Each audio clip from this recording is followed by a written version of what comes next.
Okay, guys. Hey, welcome to the live, and here we go. Uh, I did a live last night for my first one. Was it? Yeah, it was my first one, wasn't it? Covering this case. I've been watching it since the start. Unroll. Obviously, we're at that time where the deadline is here, and they're keeping an eye, of course, on the Bitcoin wallet. So we'll see if money gets deposited. So if anyone knows or hears of, um, one of the I guess, multiple stations talking about it. Let us know. Um, Charmaine and Melissa are here. Charmaine from True Crime Story Podcast and AJ American Justice. Melissa's here as well. We thought we'd do a live together. They had done one last night, had some, nice coverage there yesterday. Anyways, you guys, welcome to the show. Obviously, please hit that like and the share if you could do that, whatever channel you're in. Please support Melissa. She's close to her 500 subs. So if you haven't subbed with Melissa, always their links are in the description of this video.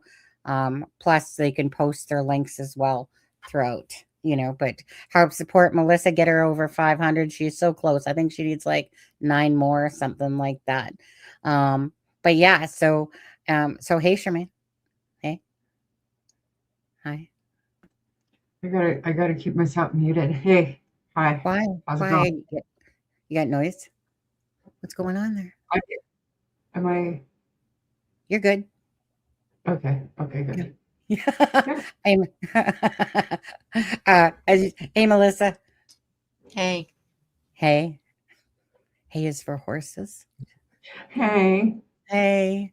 Hey girl, hey. But anyways, you guys, so uh obviously, like I said, we're literally 6 minutes past that timeline of when this ransom was supposed to be, put into this Bitcoin wallet.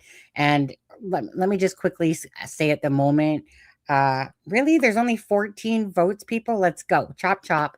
Put your little votes in. And everyone and their dog and cat is doing a live right now. Anyone pretty much that's in the true crime, most of the people we know, other ones, the news, everyone's pretty much doing a live right now because this is, the moment of do they pay the ransom or don't they? Um, I got my voting thing up here. So just at the moment, 50% are saying no, yes, 22%, and 28 undecided. Let's just start off with that one. Charmaine, what do you think? Do you think that they're going to pay the ransom? Oh man, I I know. think I think that it would be a mistake if they did without proof of life. That I mean, they have to get proof of life. Mm-hmm. I think that I think our interpretation of the video of the family was I think we were wrong. I don't think that they I don't think that they believe Nancy is gone. I believe that they think after seeing or Savannah's video today, I think that they truly believe she's alive.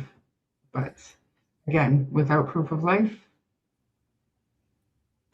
Mm-hmm. yeah, I wouldn't. And the poll is on. It's a crime and shame. I didn't do a poll. I just finished a live with Jack and Lily's case, so I didn't have time to do all that fancy stuff. You can just So put if you it in the chat. Yeah. Say your yes or no, or you know or undecided. So I have yes, no, or undecided. So I agree absolutely. I'm hoping that this ransom does not get paid. um I think it's a bunch of BS, especially without the proof of life. No, sorry. You're not going to get no $6 million. Kiss my royal ass to that one. But it's their choice, obviously. So we'll have to see what happens. But there's no way I would ever put out that kind of money. If I know I'm not in that position to sit there and truly feel, but I I just wouldn't without a proof of life. No way, because that makes me believe that she's not alive, or just by saying that, hey, we'll drop her off within 12 hours after you give us the $6 million. Nah. Melissa, what do you think?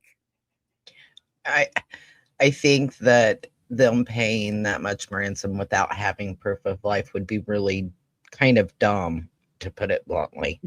But even with proof of life, if they had it, I know they want their mother back, but I feel like this whole ransom thing is just more of somebody trying to get a quick payday than somebody who actually has Nancy. And I do think Savannah thinks her mom's alive. Yeah, and we'll listen to that in a minute. Now, my next question, and you guys in chat, whoever's chat you're in, um, do you think that the kidnapping, abduction of Nancy is like, do you believe that the two were intertwined, or do you think it's a bunch of, parasites trying to siphon money out of this situation?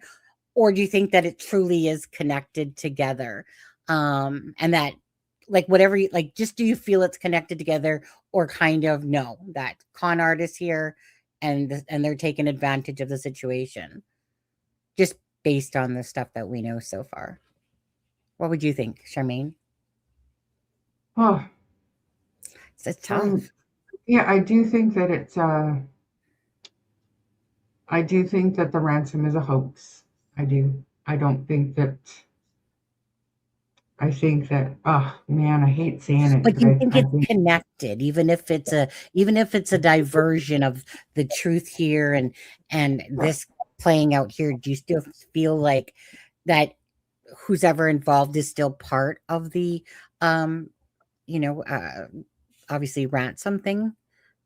I do for the most part. I mean, it's been proven that there was, I think, somebody who demanded ransom. It was a hoax. Uh, There were charges laid. Somebody in Florida, I believe. But California. okay, yeah. But I do think that it's definitely. I do think that it's definitely connected. But I think that it's a distraction. I think it's. I do. I'm sorry, but I do. Is I think that the remember distraction is something that they did, and because I it don't was know. 1 million now, and then they turned it to 6 million. Like, it was 1 million at first on the first note, and then they upped it to 6 million Bitcoin. And it's like, is this a fucking game? Like, but anyway, but did you remember that first one was 1 million, now it was 6 million? No, I mean, I didn't even see that. I didn't Oh, see that. We literally just started really looking into stuff last night, yeah, and from what I understood was that the the cryptocurrency that they were requesting was not like it wasn't specified Bitcoin or not. yeah. But then and that was why, because it's obviously got different value, the different Mm, whatever. So, but I mean, that was just from the chatters last night, right? Like they were coming in, giving me all the information that I had, and I was like, wow, wow, wow, I didn't know that. yeah. So, yeah, I didn't know that it had Well, changed. Shannon just said that. 1 second there, Melissa. Shannon is saying that Brian said 4 million, then 6 million. So obviously, because I heard that on one of the news channels, because even I was like, "Oh, was it a 1 million at the start?" So what? Obviously, there's a little bit of confusion there what it was, because I literally heard it off of a news channel myself. So who knows? Either way. Sorry, Melissa. Go ahead.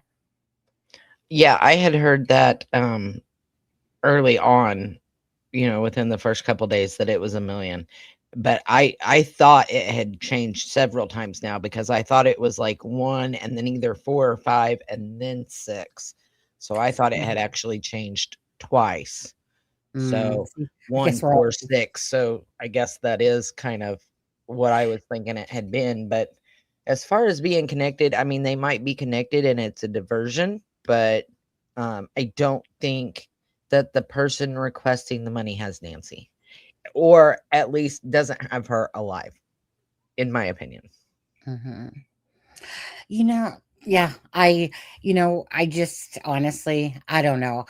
I don't feel like this is such a motherfucker twisted case. Can I just say that? Like, seriously, in the scope of a small amount of time, it's like, it's crazy to watch. They're at Nancy's home. They bring down the crime scene tape. They're, over at Annie's home. Then they're at, come back storming, with FBI and come back again. Like, it's crazy to watch this. Does it a little bit, you guys, quickly, does it a little bit make you feel like, do you guys know which way you're heading your ass are on this one? Because it just feels ridiculous. Like, it feels like it's even worse than Delphi for LE. I don't know, but do you guys get that feeling a little bit? Like, do you guys know what the hell you're doing over there? Because how many times can you keep going back and forth like that? And because the media, and then go to Annie. What do you guys think about that? Yeah, I mean there was retired deputy chief, I believe, Yeah.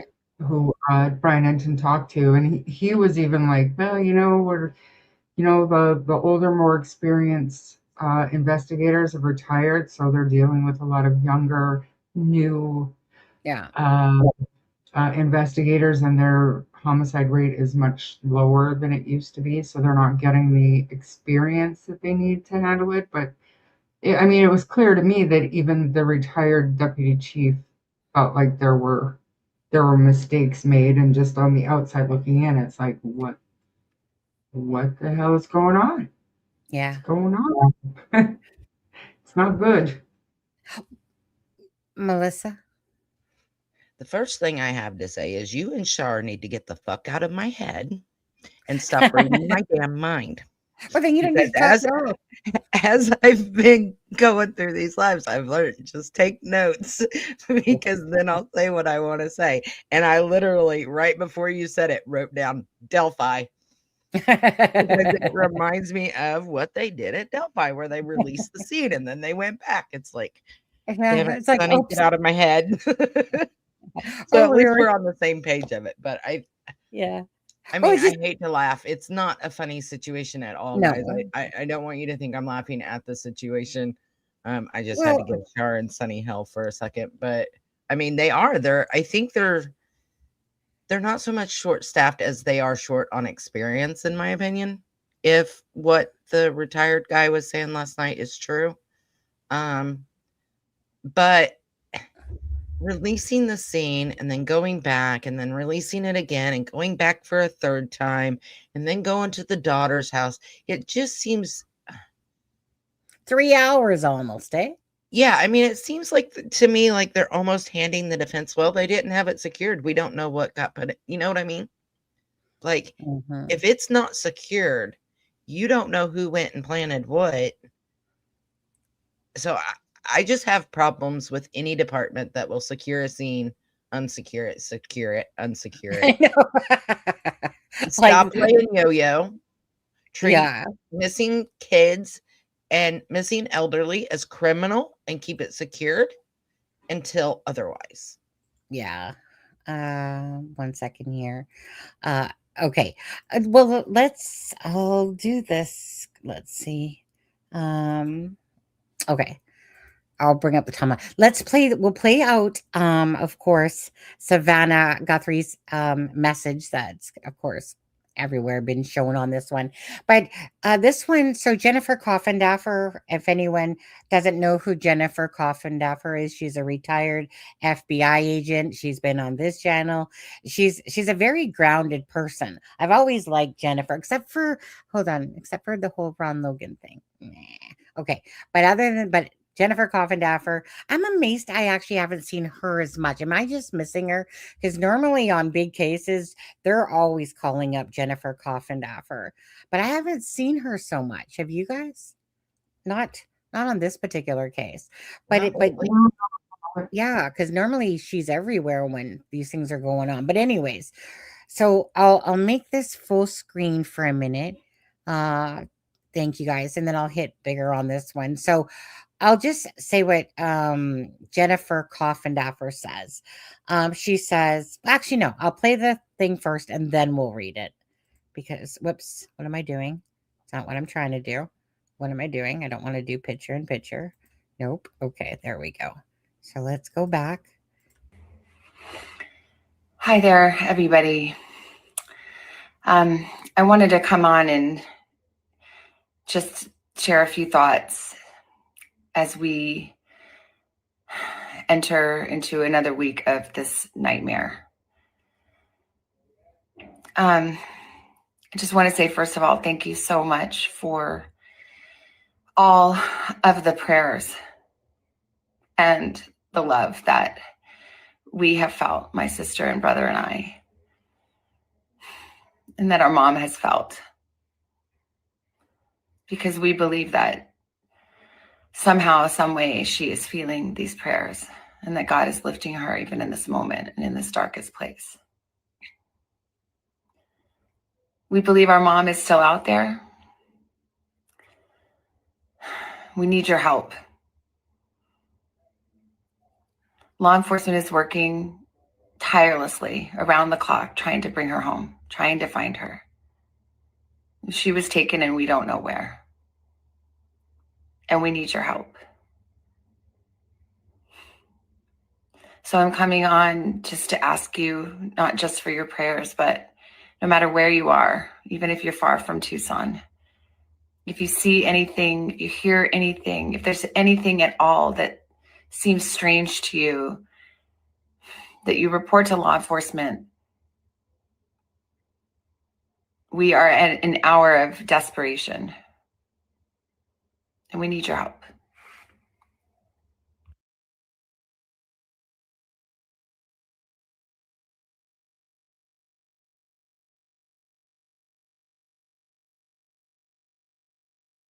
One second. Coming. Let's see here. Okay. So, well, maybe I should have left it bigger for a second. I'll bring it back bigger for a sec. So, Jennifer Coffindaffer, again, retired FBI. She's, oh my goodness, kind of like Maureen O'Connell there, just so much experience that you couldn't even imagine, right? The experience that they have as FBI agents in cases and stuff like that. So I always like to listen to like Maureen. Obviously, O'Connell is the one that's been doing a lot of talking with this. But Jennifer Coffindaffer, she says important takeaways. First of all, that it's only Savannah. Savannah has on makeup jewelry and is showing her strength. Savannah spoke much about prayer, and clearly the prayers have lifted her. She did not address the despicable ransom note terrorists. She asked for help, which leads me to believe that the LE need help. She spoke fondly of her brother and sister. She intimidated her mother. Wait, what? Intim what is that word? Intimate? I don't even know. I'm looking at it and heck, Intimidated. Intima. No, it's not though. Maybe she spelled it wrong. She she intimated her mother could be far. Was that should have read further, then I could have understood that word better. Her mother could be far, and that if anyone, no matter where they live, has seen anything, to please report. I bet those who toyed so menaciously with Savannah with those ransom notes are not happy seeing Savannah strong. Their game and their leverage has come to an end. Okay, so those were the takeaways from Jennifer Coffindaffer that she had put. Now, so in saying that, now what I'm going to do is I said this to, I don't know if Charmaine heard me. So I would, as much as I would love to play TMZ, hey guys, I can't because they'll copyright claim, right? Could cause copyright strike. Not going to do it. But what I did was I went to the transcript and I just recorded my own voice to the transcript of what Harvey Levin said, which I thought was interesting. So we'll listen to that first, And again, if anyone hears about $6 million deposited into, use stop signs in chat or something, of the Bitcoin being deposited, because obviously they can, whoever has the Bitcoin number then can, watch to see if money gets deposited into the wallet, because everyone wants to know is, are they going to pay the ransom? I pray that they don't. I pray that this family gets answers regardless, one way or the other. But I truly pray that they don't actually pay this out without a proof of life. If there was proof of life, absolutely. But no, not in parasites. Um, it's so sick and twisted. I get so angry that people actually out there can do stuff like this. It's just crazy. But this is the sick, twisted world that we live in amongst us. But anyways, so just gonna play. So it's a video file, and so again, so this is gonna be the transcript from Harvey Levin from TMZ. Where are you? I think it's. I'll be right back, Sunny. Okay. All right. Okay, everyone. So I'm going to read the transcript from TMZ with Harvey Levin because obviously it would get a copyright claim. So it says, it seems Nancy Guthrie is still alive. That is at least what Savannah Guthrie seems to be telegraphing in her latest Instagram post. She says she's meaning Nancy is feeling these prayers. So she believes Nancy is still out there. And the other thing that seems clear is that they have reached a dead end with whoever took their mother. She says that we believe our mom is out there. We need your help. This Monday, and the deadline is today at 5 Tucson time. The kidnappers made it very clear in the first ransom note which we received. The situation is dire. If they are true to their words, if they don't get that ransom money at 5 o'clock today, Tucson time, we have checked the Bitcoin address and you can see what's deposited. As of this moment, the 6 million ransom has not been deposited.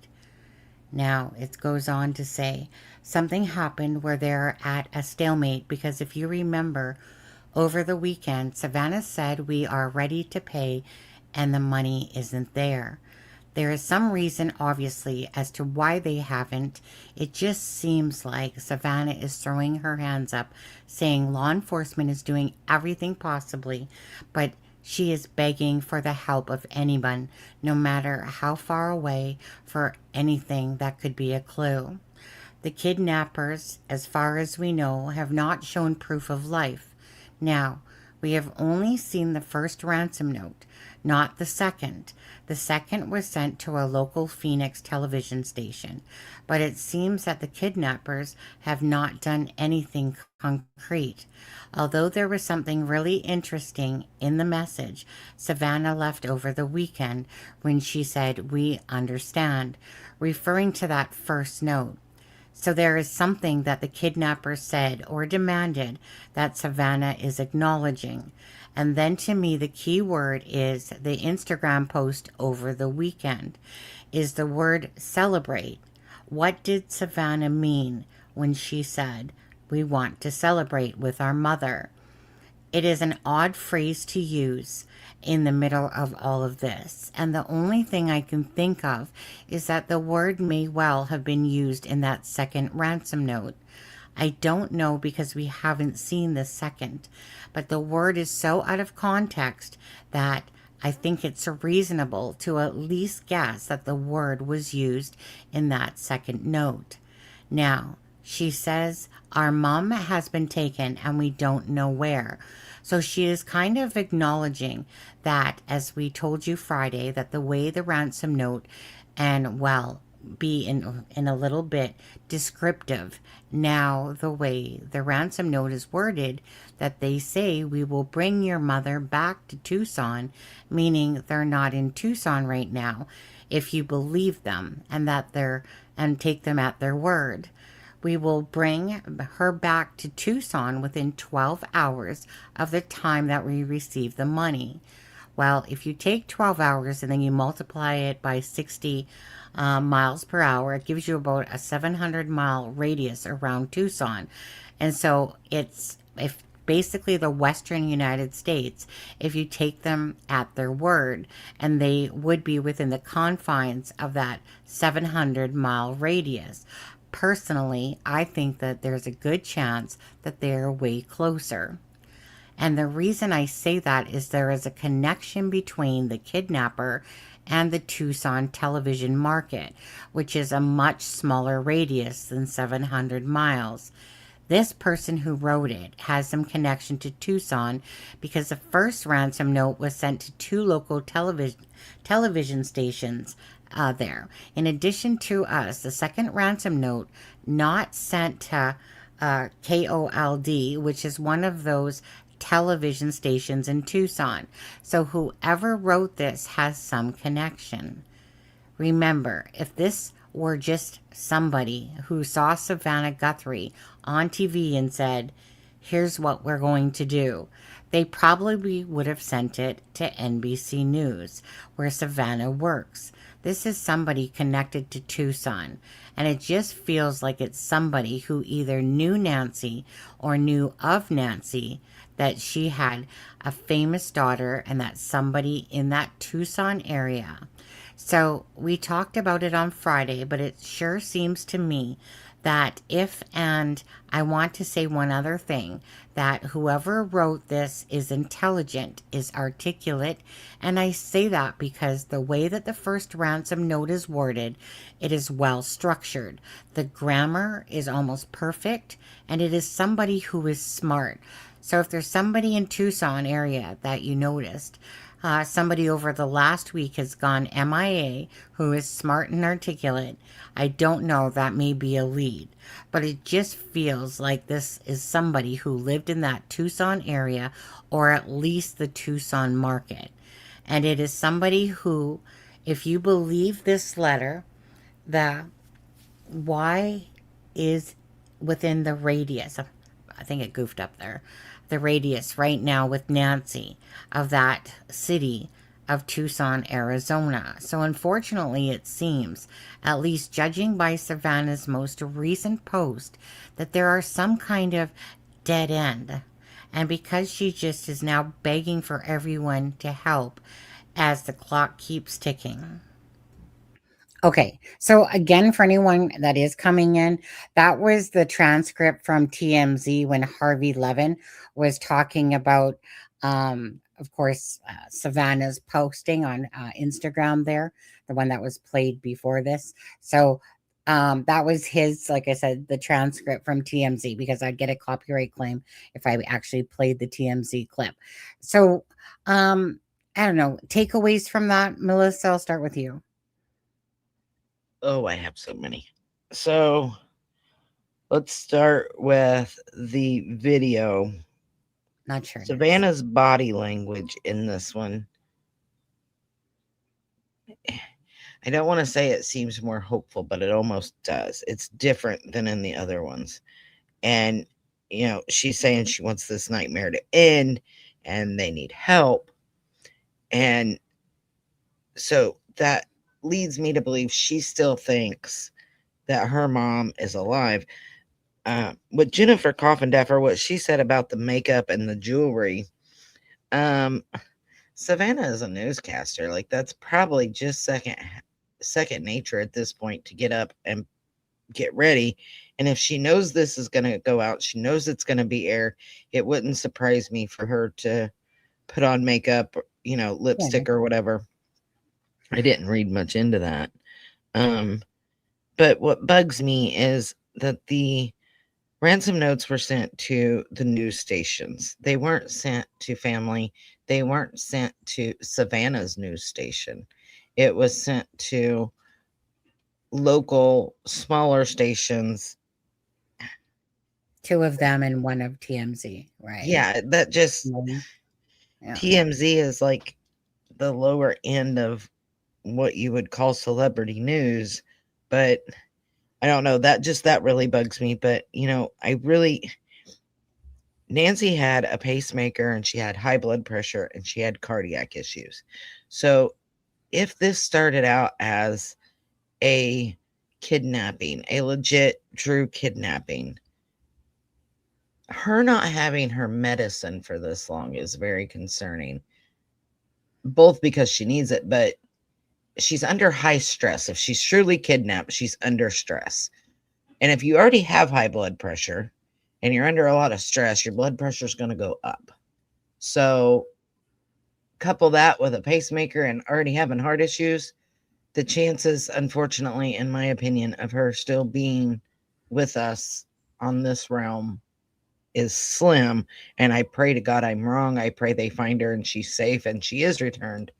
But that's, and intimated means to imply or hint, for those that don't know what that means.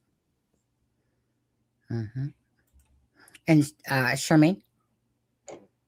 Kind of the same. I feel like, to me, the biggest tell to me is the networks that the ransom letters were sent to. That's exactly why I think that it's somebody connected, and that it's not an actual ransom situation.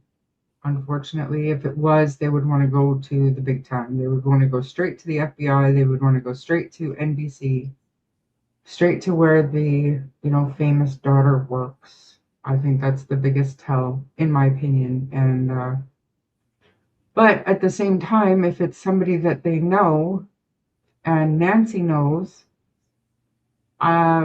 there's a good possibility that she might have some stress, but she might just be pissed off and annoyed. You know how elderly people can get with people they know. Yeah. So it could very well be. It could be that she is still alive out there. However, I haven't looked closely at the blood droplets, so hopefully you'll show those after. I don't know, like I haven't really looked to see the amount. Yeah. But like the medication, the high blood pressure, all of that stuff at her age, it's important. But that definitely a different tone in Savannah's message today for sure, 100%. Yeah, for sure. Yeah. On what's confusing about this case is honestly it's because of the ransom, and it's the weirdness of this whole round. Like let's take out the loser from California. He's just a dumbass that obviously was not high tech about shit.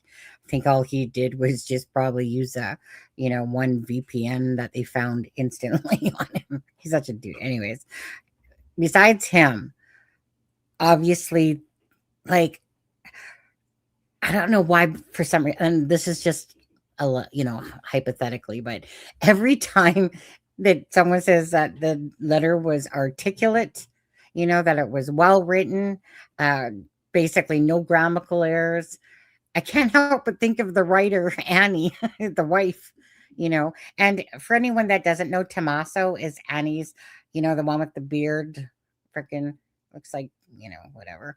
But he's the one that's Annie's husband. And I just think about the 3 hours that they just spent at the home, because the timeline here, right? And even though I took that video down, I was like, I'm just going to close off the blood splatter one, but I can easily find that. That's on Brian Enton's. But it's like, so Nancy travels to the local family's home, meaning their home, right? Has dinner. She takes an Uber over there. And then, I mean, you'd have to be a big dumbass, though, like to sit there and have her eat. Like, this is the stuff that goes through my mind. You have to be some big ass doofus to sit there and Nancy have dinner at Annie's, and what's his name again? Tommaso, tomato. Someone said tomato, Tommaso's, and then like you hear that he just dropped her off, and then you hear that both of them dropped her off, and then all of a sudden this Nancy goes missing. Like, you have to be the biggest dumbasses to sit there and think that you wouldn't be the A1 target. but they towed or took her vehicle, Annie's the vehicle of Annie's and whatever his name is, Tommaso there, into chain of custody or whatever right away. They spent 3 hours taking all these pictures in luminol, you know so there's that piece of me inside that is like, Annie is a good writer. This letter apparently is written by, according to Harvey Levin, someone articulate, someone smart, someone that's got barely and no grammatical errors in it and stuff like that. I think of, I don't know. It's just, these are the things that are just running through my head. I think of the weirdness of the blood, how it didn't go past the front part of the doorstep area and it just stops. Weird. I mean, it comes across like it's definitely like an inside job, but I think the weirdness of this case is that is is the ransom just a bunch of parasites trying to siphon money, or is it truly connected? And I think people are really just torn on that part of it. It's not just like we have like this one valley to go down. It's kind of like, oh, okay, so is this legit or not? Because you have the other guy from California inserting a fake ransom thing in there, but yet I feel like it is, you know. But I think that's where the confusing part is. And then the going back to the homes so many times, like what they're doing, it's like crazy to watch. It's like, eh, It's sad. It's like watching it's watching a failed prosecution in real time. You know what I mean? You can actually see the mistakes being made, and yeah. it's very much armchair detective of me to say that, but I mean, you don't secure a scene, release the scene, and you don't do that 4 times over and not expect a defense attorney to jump all over it, no matter what happens. And, It's sad.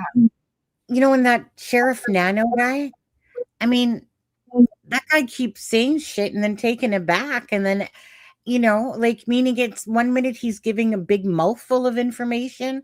And then it's like, like, it's almost like loose lips. And then all of a sudden he's like, kind of like, well, let's just say, family, picked her up. We'll just leave it at that.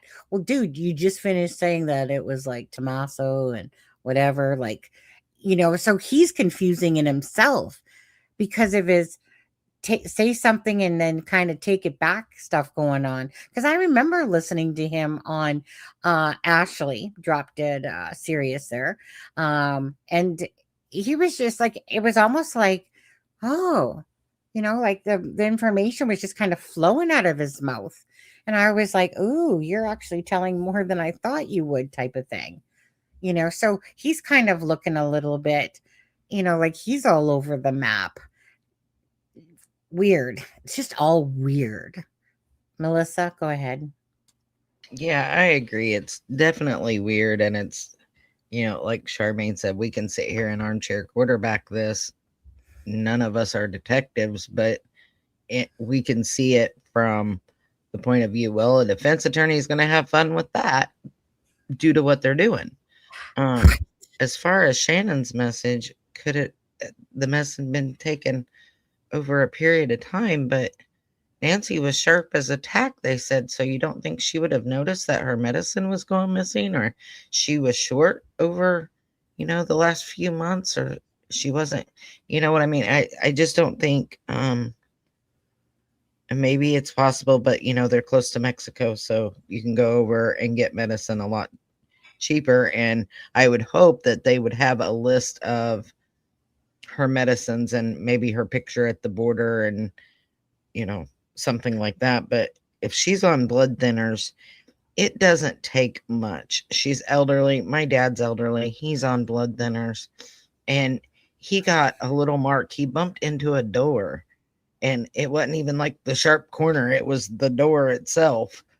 And he was bleeding and he didn't even know it. Like, do we know how old this blood is? Like, yes, there's blood outside her front door, but was it from the day before? do we know? Is there any proof Oh, of that? Stuff like that would be interesting to know. yeah. I mean, I'm you.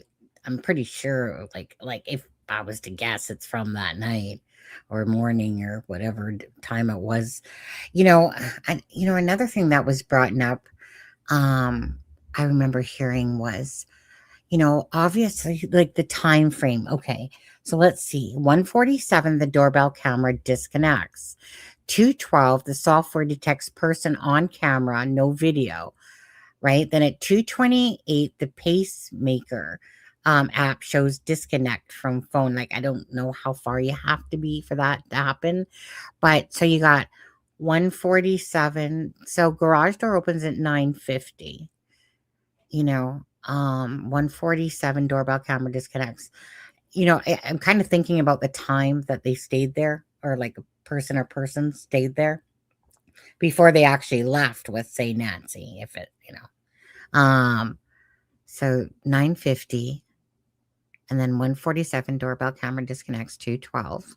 So 47:57:07. So that's 20 something minutes when that happens. And then the pacemaker. So about what, 30 minutes or so? That they still are hanging out at the home. It's so weird. I totally What feel I like this. deduced from it. Eh? I said that's kind of what I deduced from it. That there was about a 40-minute, 45-minute time frame where it looks like something is what when it happened. So between 1:47 and 2:30 ish. To answer Shannon real quick, she says, I was thinking, did she control her own medications or was it done by a caregiver or a carer? She did have a caregiver from what I understood. So I would assume medicine was given by the caregiver, but I don't know. But yeah, I mean, what, 30, 40 minutes somewhere in there, that time frame. What the heck? Why is my thing not sharing? One sec. Oh, there we go. Share screen. Somebody did say last night in Char's chat, I don't know if they're still here, don't even remember who said it, honestly, but I had asked that question, how far does it have to be before the pacemaker disconnects from the app? And somebody said between 30 and 40 feet, I think is what they said. 30 and 40 feet? You got to break a Bluetooth device, right? So it depends on the device itself, but that's the analogy I was given. So if you connect something from your phone, Bluetooth, connect a speaker or whatever, how far would you get before it would automatically disconnect? About 30 to 50. So that's kind of the mentality, and it makes perfect sense to me. But the timeline, 1:47, doorbell camera at Guthrie's home disconnects. 2:12 a.m. software detects someone on one of the other cameras, but no video is available, which blows my mind. Right. I know, just saying.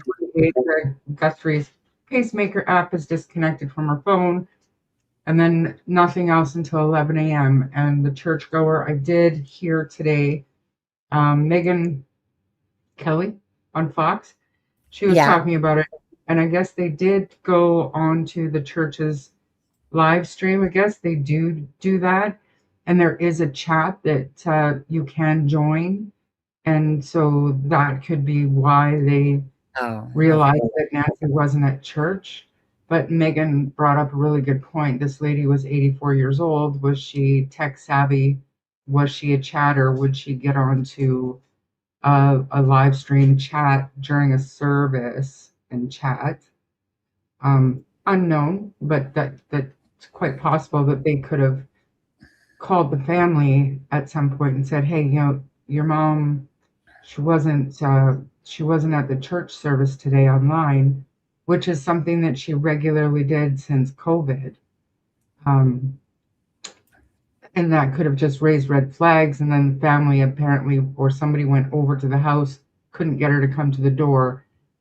and that's when they alerted the family because she wasn't on the church service live stream. That's what Megan Kelly reported today, and they did go to that church, the website or the streaming service, whatever. I don't know if it's YouTube or what, but they did go, they did log on, they did enter like a chat. There is a live chat there, so it's quite possibly how people realized that something wasn't quite right and to go check on her. Okay, so let me play this part about the blood splatter stuff. So Brian Enton was, remember, this is when 30 or 40 hours after, because they considered it like a kidnapping. Kind of makes me kind of laugh a little bit that now that I think about what the sheriff said when I was originally listening to him, when he's like, well, as soon as I heard about the blood, there's just something in my gut. Really? 2 + 2? I mean, so we'll watch or this part anyway, Charmaine. So Brian Enton walking up.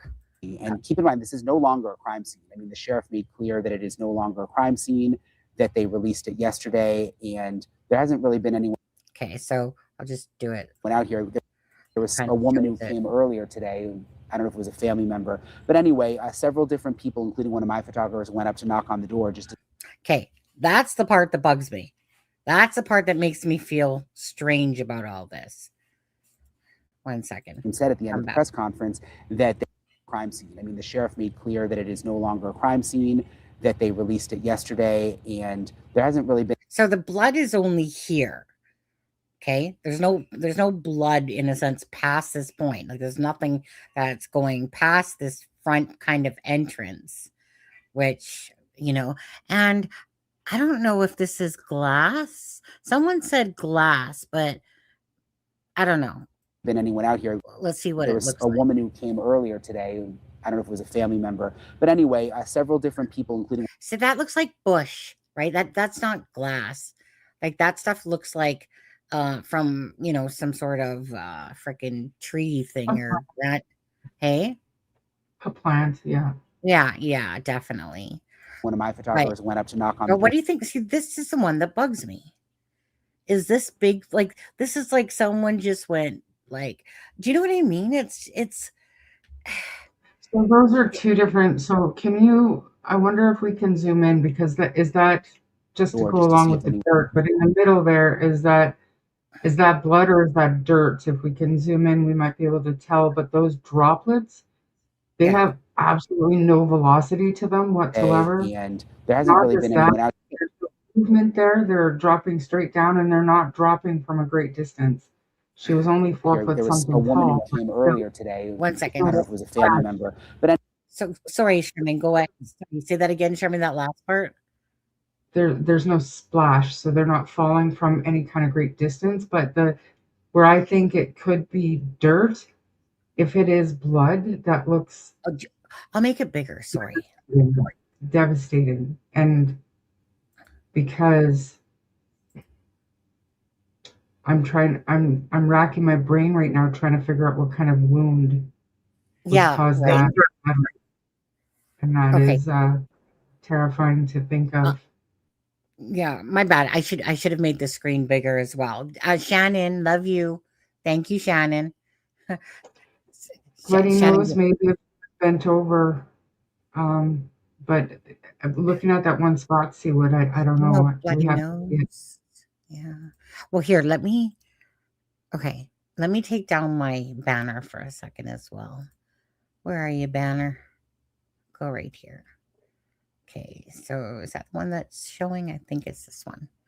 Yeah. Okay, wait. Do I got this as big as I can get it? Now I do. Okay. Do you want me to play it just kind of from the start for a second again? Or like here? All right, let's see here. Come on. Which I thought was kind of interesting because it's only Tuesday. Also new, one of my photographers was able to walk up to the house behind me. And keep in mind, this is no longer a crime scene. I mean, the sheriff made clear that it is no longer a crime scene, that they released it yesterday, and there hasn't really been any. Okay, so we'll take a look at it like this. for a That's second. definitely greenery. That's definitely a plant, and I'm wondering if it came out from inside. That's my Right. thought because it's coming up a little bit over Yeah. the threshold there. That's definitely greenery. Unless it was like, I don't know how windy it is there. So unless it was just pieces that drove Went up out here. to There the was a front. woman who came earlier. See, so let's look at this.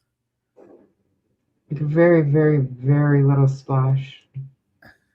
Little bit. Wish you could see my mouse, Today. but you can I don't know see if it was how it kind of. Go There's ahead, no Shirley. velocity. So I think she was standing still, possibly bent over. Right. Didn't a family great member. distance. But anyway, So several different people, including one of my photographers, okay, so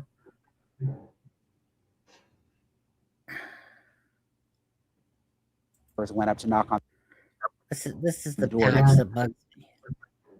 That might be dirt.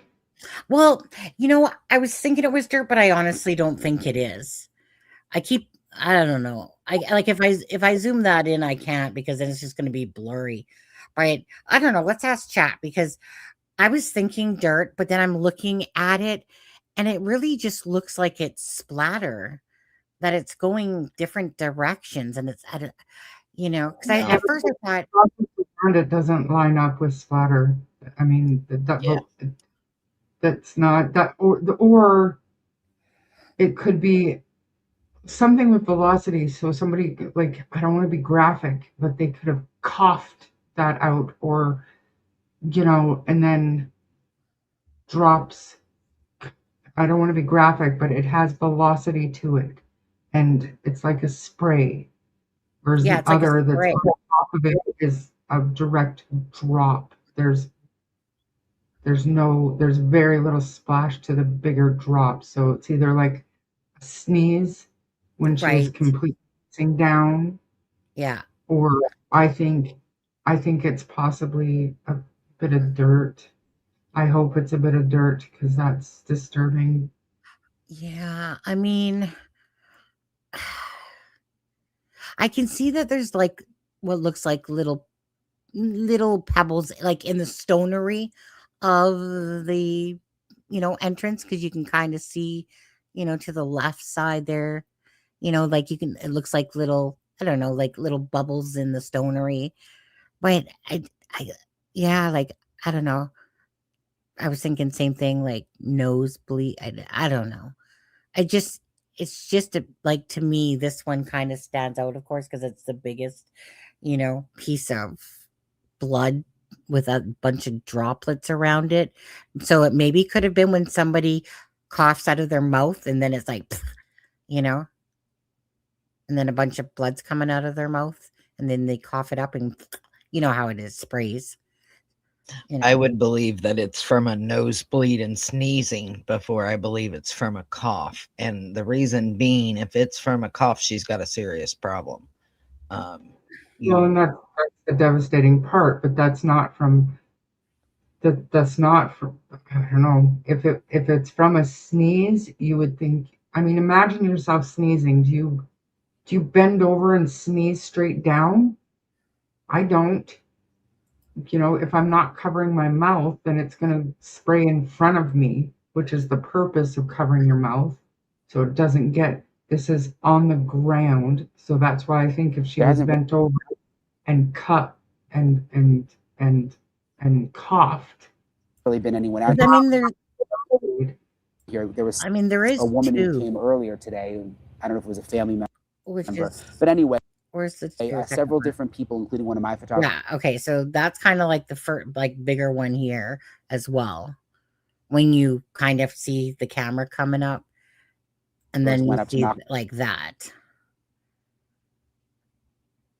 There could be some kind of again, I don't want to be graphic, but there could be some kind of like a note or a footprint or some kind of print that caused those particular spots to be spread out a little bit more, smear, if you will. Just my thoughts But on what we're looking at. what do you guys make of the fact of, oh, I got the chat thing up there. Let me take that down so you guys can see better. What do you think of the fact that the blood, like it's like, I remember when Brian Enton was talking about this, it's just like right in this, like this walking area to the door. It's not like there's a bunch of blood spots outside, like past that. It's like, that's what strikes me as strange. And that's just going on what was said, right? Is that it was kind of like contained to this specific more area. And it's not, it's not like if you haul someone over your shoulder, whip them in a car, because of course you'd see more blood, like blood marks if someone's bleeding. Whereas it's kind of like, why does it just kind of stop there at the front entrance? I mean, I'm just Here's going a- back again. Hi, Nova. Hi, Sorry. Nova. Is there, I don't even know. I realize that this is kind of an upscale neighborhood and there might not be a whole lot of neighbors close by, but has nobody talked about any kind of ring door cameras or Yeah. Yeah. anything from anywhere else in the neighborhood? Because you're not going to sneak an 84-year-old, hmm 4 foot something bleeding woman out without being spotted on some kind of camera. Is this another case like Sebastian where there's no cameras around? You can't call it Well, like Jack and because they're rural. This isn't rural.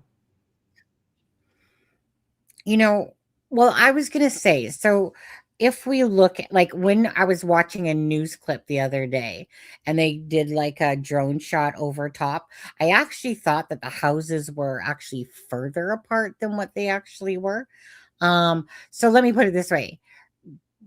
It's kind of like the houses aren't actually that far. There's one in the back, but it's just because of all the brush and that, remember the no light thing and stuff like that. So obviously that makes it a lot darker. Oh, But pollution ordinance. yeah, but it's one of those things, Charmaine, like, to me, if you look at her house and then put her house beside her house, that's where the next house would be. So it's like, I don't know how to explain it, but it's kind of like, I wish I had that video up because I was watching it the other night and I've watched so many that I don't remember which one it was on, especially, but maybe we'll come across it. But it was like, here's her house. Then it's kind of like bushes and cacti. And then here's the other house. So it's like, when you look down at it, it's like they're not on top of each other for sure. There's some space between them, but it's not as spacey as what I thought it was until I saw the footage coming from up top. But in saying that, um, camera wise, at that time of night, eh, prob not too much. I'm thinking, you know, But even lights, like car lights, vehicle lights, like right? the Because person responsible for this did not do it in pitch black. They had to have some kind, and I'm not saying that right, there's a mistake on law enforcement's part, but I'm wondering if there is, and there probably is ring camera footage, but whether or not they saw anything, who knows? But it could be just like a glimpse of a taillight that could right, even right. identify the direction of travel. And I'm sure law Right. enforcement's all over it, right? We have all the faith in the world that these investigators are all over this stuff. I 100%. yeah. I figure by day, like Valentine's Day or something, that they're gonna come back and be like, you know what? Maybe I should talk to that neighbor, maybe, that I didn't talk to this time. Maybe I will. It's just so strange to me, how this is all coming down, and it just reminds me of a start of a fuck up. Releasing a crime scene, which as soon as that happens, then it becomes like contaminated. Once they take back off those evidence markers after 30, 40 hours, like as we saw there, Brian Enton and his cameraman and that, just lollygagging up there because they can, check out the blood. And, when he actually was reporting that blood. I actually couldn't believe that was actually being shown, that, like, that. I don't know. I just was like, really? Like, you literally were able to walk up to the front of the house and show us all the blood splatter? I don't know. It just seemed kind of crazy to me. We think of, I know that this was mentioned on somebody else's channel, but, when you think of Brian Koberger's case, and then you think of the police car that was there, right? So basically it was like, hey, the crime scene's down, but we got the police car here and you guys can't come on here. Like, stay away type of thing. I just can't believe that it was so fast handed back to the family. And yeah, a big fuck up. I mean, he admitted it was a fuck up, basically, without saying fuck up. But still, it's crazy. But even if they released it back to the family, I feel like the family should have said, hey, all of these people are out here and there's still blood out here on the porch. Maybe we should have a security officer out here, not necessarily law enforcement, but I don't know, to each their own, I guess. But I would have at least had some sort of security guard out there. But in looking at that blood, is there any way you can pull that back up real quick and play the video up until a certain point, and I'll tell you when to stop it, because I noticed something on the door that I wanted to point out. But that's not a lot of blood. And it's like, did she have a nosebleed? Did, she was on blood thinners and she had thin skin. She's elderly. Did she, hit her hand or arm on the archway or whatever coming into the house, right? And it took a minute to get down her arm to start bleeding. Like, there's a bunch of different things about it, but we have to remember, or at least I would hope so. I hope to God that they already swabbed all these, and that's why they look so different. I do believe that's splatter, but what the splatter is from, I don't know. Okay, play that, and I will tell you when to stop. Clear that it is no longer a crime scene, that they released it yesterday. Okay, at the bottom of the door, right under the doorknob, if you look at the threshold there, there's what looks like a piece missing from the stone. And it looks pretty fresh because it's white. You're talking about that. I see what piece you're talking about. You're talking about this right here, if you can see my mouse. And that's white, so that tells me it's somewhat fresh. It's not, 30 years old. That what's fresh? That missing marking? Yeah, that missing mark. There hasn't really been anyone out here. It's hard. Let's see. There was a woman who came earlier today. Back up again. I don't know if it was a family member, but anyway, several. Does he bring it back up enough? I'm not sure if he does. Including one of my photographers. Kind of misses it, doesn't he? Went up to knock on the door just to see if anyone was home. Oh no, let's say home because it's too hard to try to stop that on a video. Because I see, because where it's past the mat here.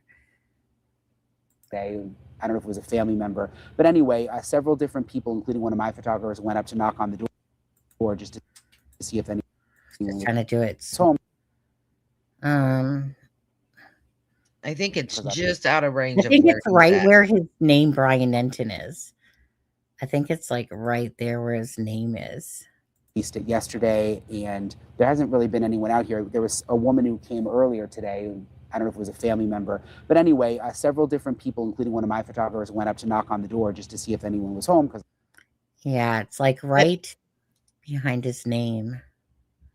But either way, you've got people trampling all over this before they re-secure it.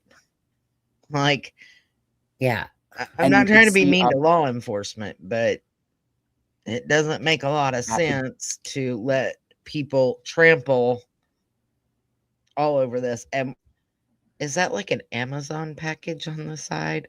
Family isn't even picking up her mail. Like, what? I know I see weird things, but I didn't even notice. For being a medic, that is not a lot of blood. It looks like a lot more than it really is. It's really not as much as people believe it to be. I mean, definitely if I saw that myself, I'd be like, oh, fuck.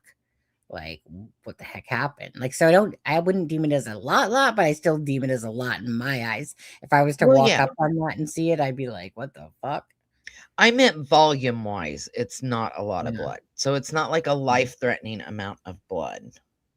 But yes, I mean, if I walked up, I'd be like, what the fuck happened? Who got hurt? You know, I'd be worried, but it's not like a life threatening amount. Yeah, but what? It's still, again, though. Why is it only there? Like, why is it only there? 1 second here. Well, I think as I think this is just my opinion, but it looks to me like they took her straight out the front door, and Right. as soon as they got her past the threshold, maybe she had coughed or sneezed, like people are saying, and had a nosebleed and kept walking with the droplets Well, that's coming down. but why did the droplets just stop? That's what Brian Enton was talking about. Like, Bringing her own hand up to stop the bleeding, or maybe her captor realized that she was bleeding and, like, covered her nose or something. I mean, who knows, really? hey, Nova. Not sure that would cause that area of smaller spatter, though.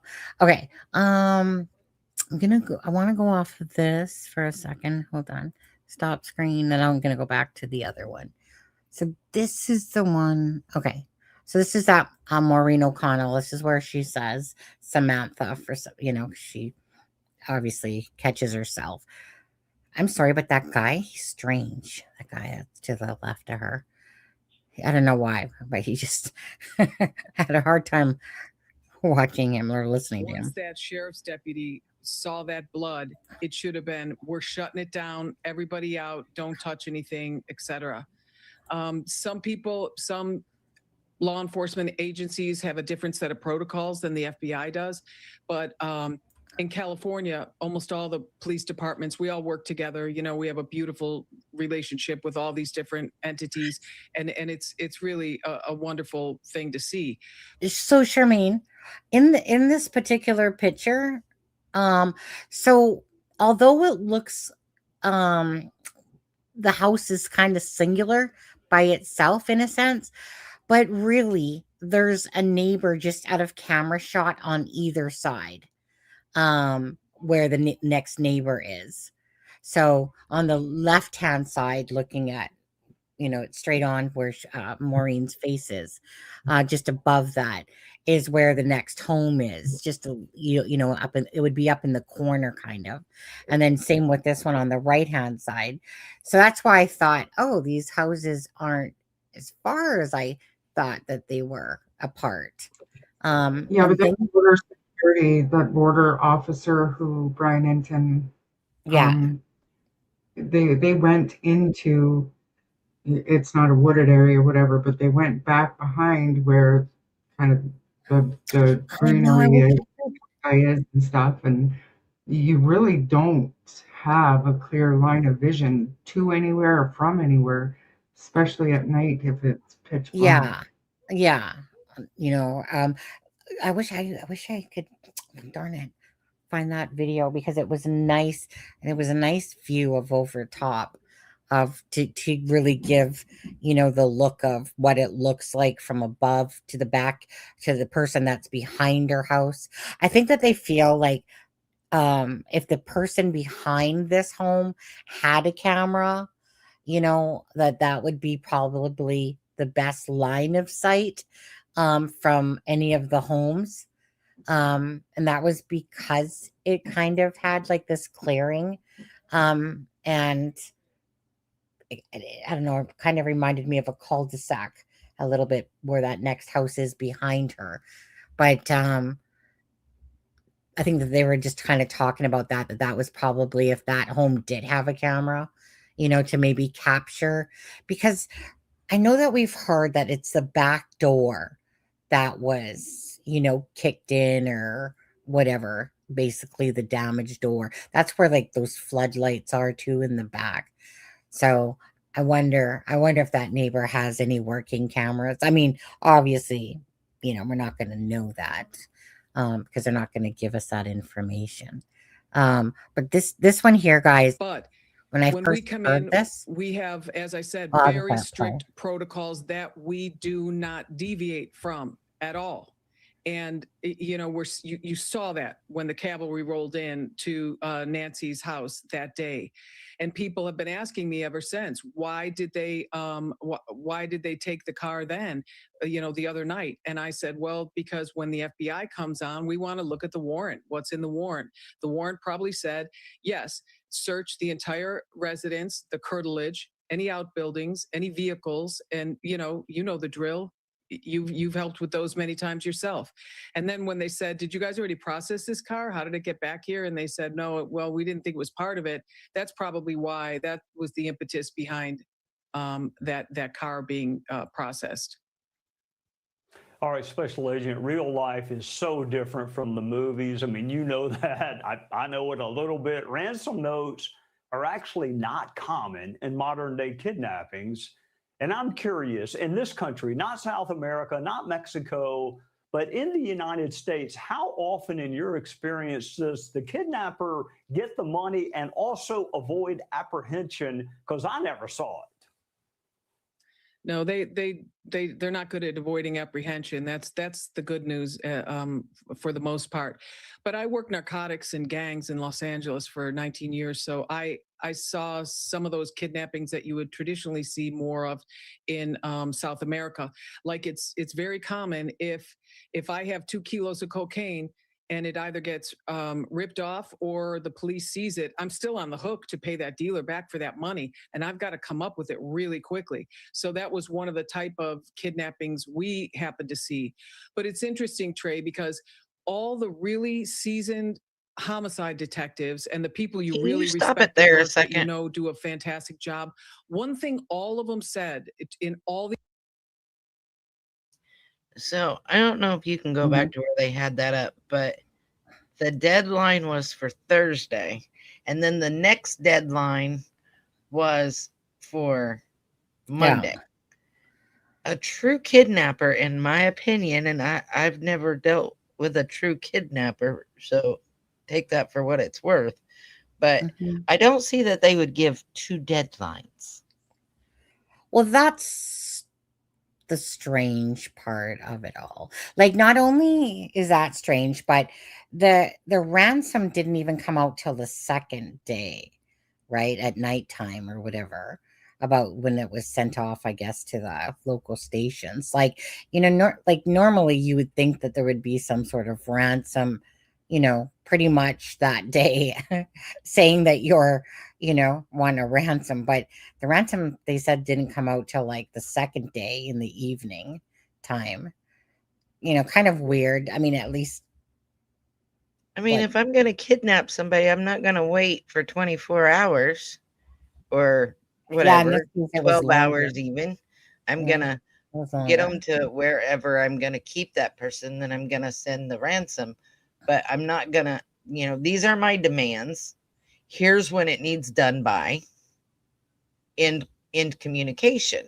Here's proof of life, whatever. Well, But to give 2 deadlines that are a couple days apart. So Thursday, so then you got Friday, Saturday, Sunday, 4 days apart? That so is doesn't make sense. well, that's why you kind of wonder, well, is this an afterthought? And then it's a red herring, a misdirect to make it seem like it's this when really it's over here. That's Yeah, what. I mean, Yeah. it's like, yes, it's connected, but it's more of a distraction than an actual connection. Yeah. What do you think about that, Charmaine? I mean, for the first even ransom to come out, like I said, was like the second day in the evening.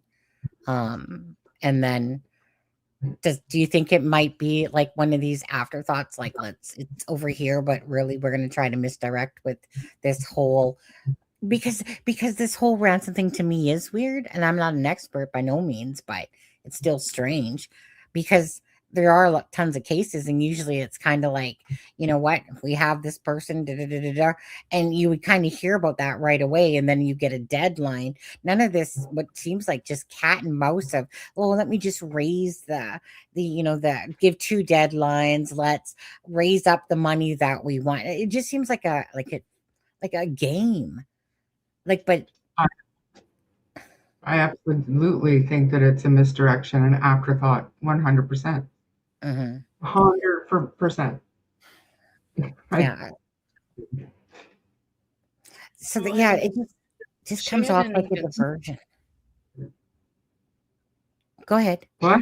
I think it was Shannon said, in my opinion, a real kidnapper isn't going to give an inch. Exactly my point. Like, they're not going to say, well, we're not going to give you proof of life, but it's 1 million. No, it's 4 million. No, it's 6 million. Well, it's this deadline. No, it's that deadline. That's too much communication. That's too many chances of getting caught. Not just that, when you have a real true ransom, they're going to give proof of life because they want the money. It makes no sense to not give proof of life and still expect $6 million. Right. Right. It's the I know. dumbest. This could go up on the dumbest criminals ever. No, But Daniel has that in Canada, at least anyway. When he gets oh yeah, charged. that's yet to be seen. But this here, if and we don't know if they have given proof of life or not. Like, who knows? But if They they haven't, didn't, and like, how do you yeah, know they haven't? because Just because it's been and reported. well, right, but I I mean, I'm sure that people I'm would sure they would know. have said it. Yeah.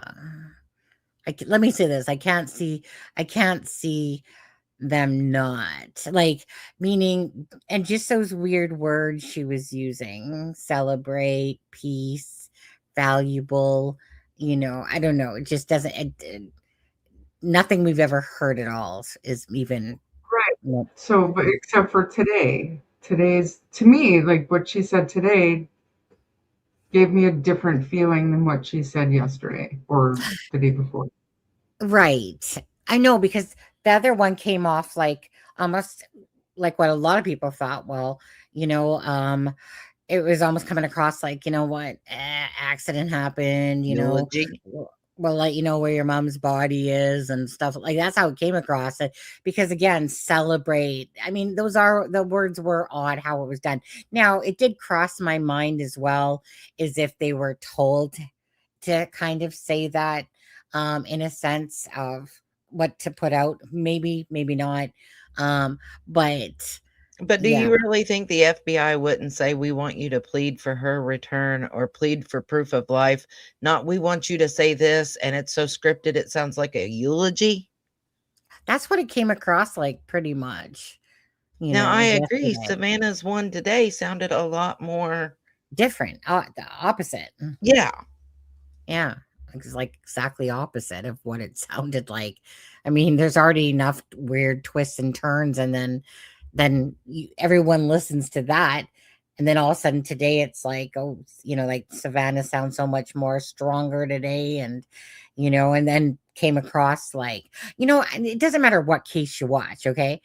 Whenever there's no body, um, everyone, Sebastian Rogers with Seth, you know, um, you know, uh, in Jack and Lily's case, certain family members are, that they're alive, they're alive, they're alive. Nobody wants to think the worst. They, no matter what, Savannah or whatever, the rest of the family, whatever, they're gonna always, no matter what, gonna say, you know, that they believe in their hearts that they're still alive, because it's that hope. It's that still that hope, right? So maybe that's just her. I don't know. I mean, this case is so weird right now. Honestly, is she alive? Likelihood. But does this have some potential to it? Yeah. Uh, you know. But I don't think so. I think that the whole blood thing. I don't know. I don't think that she's alive. Hmm. But I'm torn. I'm still torn because you want it to be. You want her to be. You don't want to look at this lovely mother on the screen, who looks so much like her, Savannah. You just don't even want to imagine that somebody would be so cruel to someone that's 84 years old and do this shit to. But there are. I mean, I think we can all agree that we hope and pray that she's still alive and still with us. But if you look at this statistically, Right. then that's a little bit of Yeah. a different story. Yeah. If there wasn't the blood, probably, I think I would be a little bit more hopeful. Agreed. If it wasn't for the blood splatter stuff. Yeah, then I would be more hopeful. But what's weird about it is this whole ransom, the way it's being, the whole weirdness of how they're sending the notes, how it took them almost 2 days basically into the second day before they even sent anything about money. Then they up the money, and then it's like, well, hey, if you drop, and deliver the money into the Bitcoin, well, within 12 hours, like, fuck, like, I'd be sitting there going like this right to them dudes, because I don't believe for 1 second if they don't show proof of life, then she's not there. If they can't even like, if you really want $6 million, you got to give something, a little piece of something. In my opinion, if they truly had Nancy, they would give proof of life because they want that 6 million, right? Yeah, absolutely. They're right? going to, you're not going to have to ask for it. They're going to be like, here it is. Here's proof she's alive. Oh, you Yep. want today's newspaper? Here, let me get a picture, because they want the money. Mm-hmm. Oh, the screen. Oh, did you just do that? Charmaine's playing around over there. What you got there, Charmaine?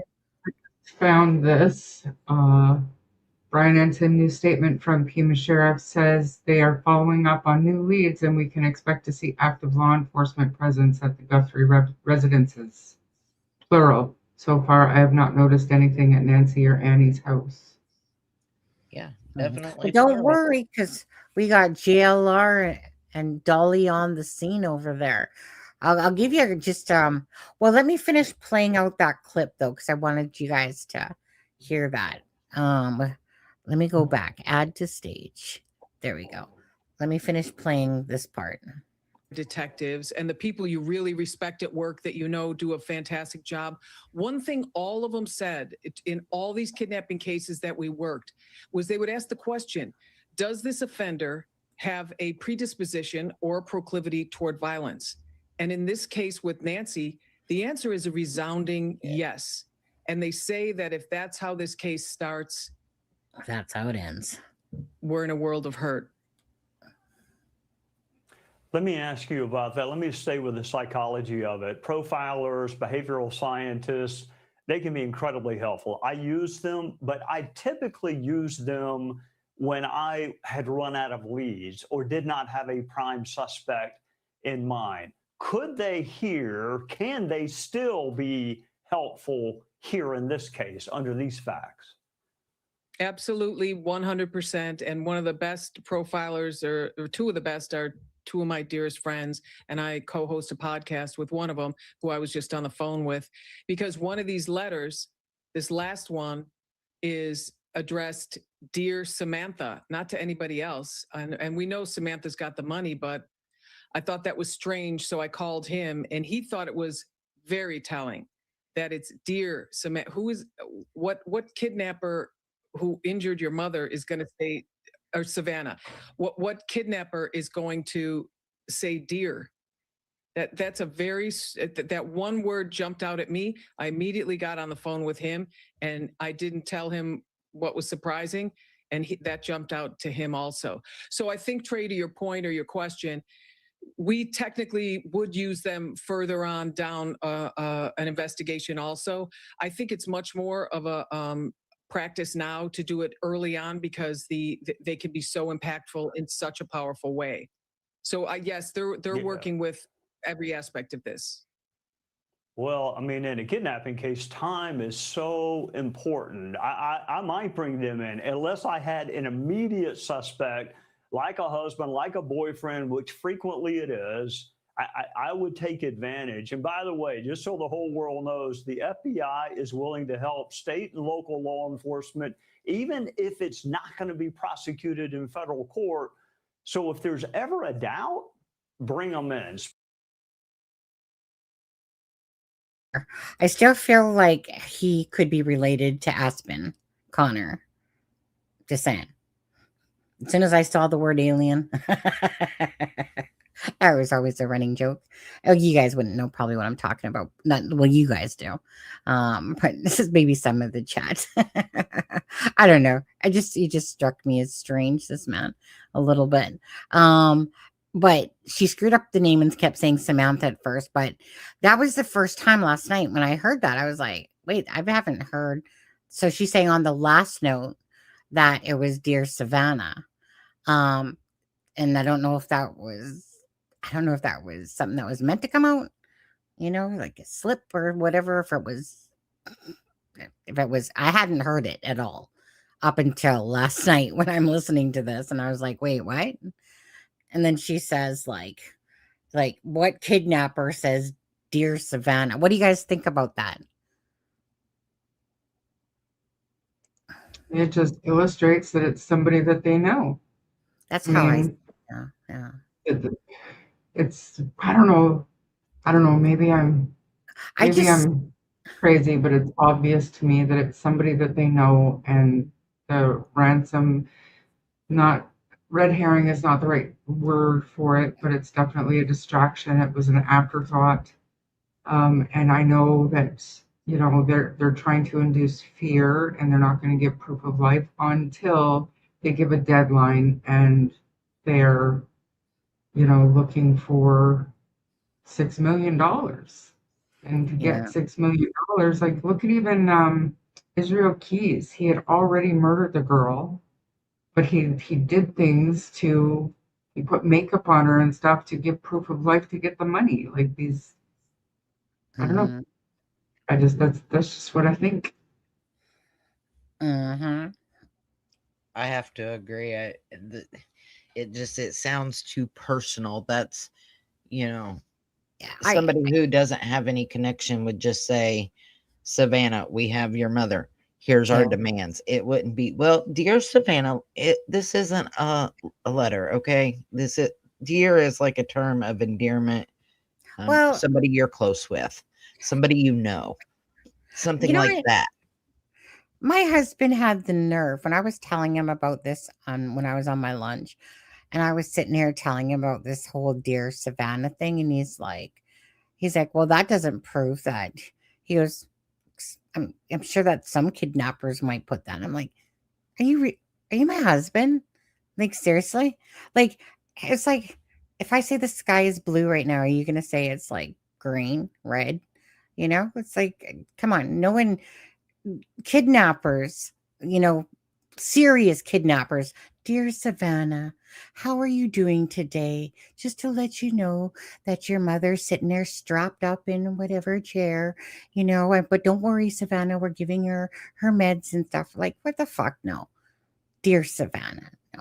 So I thought that was, again, just another reason to believe that it's more. And do you guys ever sit there like I do, and I just sit there and I just talk to AI and plunk it in there, and I just say, give me your thoughts, AI, on a kidnapper putting in Dear Savannah. And then, of course, because it knows, because I've been putting stuff in there, but because of obviously the case going on in the news articles, whatever, it will give reasons for, why it would sound, and maybe options, like maybe someone trying to mislead, and making it seem like it's more personal type of idea. But I always find, do you guys ever do that? Just throw all that shit, ask AI basically to give you an answer, common sense. How I feel about AI. The answer to that is no. I've become quite fond of the AI summarizing the group chats. That's funny. Or do, photo edits and stuff with AI, and I Yeah. use it in jest, but I still want to be able to use my own brain to analyze things, to punctuate things. I am No, afraid but of AI. you can have both, the best I of just both worlds. can't do Because it. If you don't use it, you're gonna lose it. And no, we're too old for that shit right now. Maybe the younger crowd. Yeah, no. It was bugging me, so I Googled it.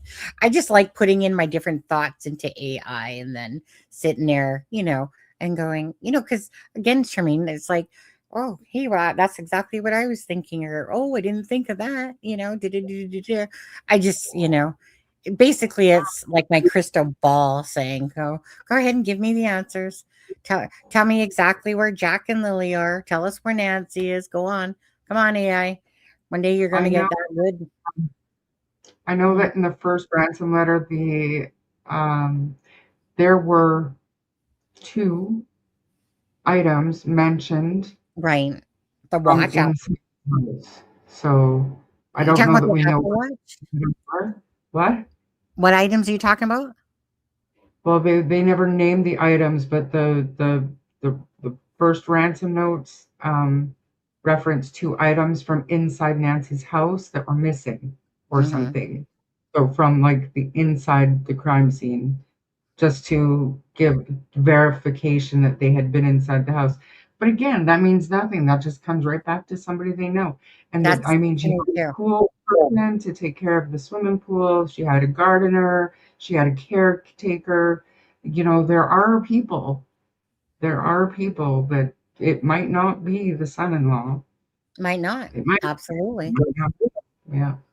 It might seem that way a little bit because but again, it kind of seems ridiculous to think that a teacher and this smart book writer sister Annie there, that they would take her home, and then what, we're a couple hours away from our ransom and our Well, our taking. supposedly there was a fight that night. I heard that today. I forget where I heard that. It was not Mm, like JLR. The only people I have watched is news stations mm. and like legitimate news stations like CNN, Fox, things like that. But one of them today said that there was a fight that night. And I wish I could remember which one now. Well, l- let Could me go ask back you a and get question. it. But it seems again, when I say somebody close to her, she's got several people, not just family. And so it still feels to me like it's an inside job. Somebody who has intimate knowledge of her and her home, whether that Well, be the son-in-law or the caretaker or even somebody that like the caretaker spoke to in depth with about her. what let me ask you guys both this. If you were betting people, which right now you are, do you think that financially there was any issues with Annie's household and her husband? Like, like obviously Savannah, makes her good money, but people always can spend beyond their means. But do you think, like, if there was an argument, but do you think, if you were just guessing, do you think that there was any sort of money issues going on in that household at all? Because the root of all this is going to be money, regardless. It's going to be money, regardless if it's the ransom way or an inheritance way. It's the root of it's going to be money. Do you guys think that Annie and her husband financially, were well off, or that they were? I don't know. I don't think that they were well off, but I did hear last night somebody in my chat, a few people in my chat said that Savannah purchased that house for her. So Oh, I can't, unless they remortgaged it or something. Like, you never know. You never know. But just like they had me yeah, pull up a power of attorney, and it turns out it wasn't it didn't have anything to do with Nancy's estate. So I mean, people are speculating just like every case. yeah. But I think that from my understanding, Savannah did purchase that house, And I really don't think there was an excerpt out of Annie's book that was shared. Was it Annie's book or maybe it was Probably. Savannah's book? I don't remember. But Oh, it does she was have a book too? Does Savannah have a book? speaking about her sister and about the relationship they had, and I just don't. Maybe they wouldn't put it in a book, but I don't know. Mm-hmm. Yeah. I have I to don't go know. get Harley and his mind outside. Oh yeah, go ahead. Go ahead. Let's see But here. somebody else in the chat last night said that Savannah grew up in that house. So if Savannah and her siblings grew up in that house, then how did Savannah buy it for her? Like that? No. I have. Savannah bought Annie's house, not Nancy's house. Oh, okay.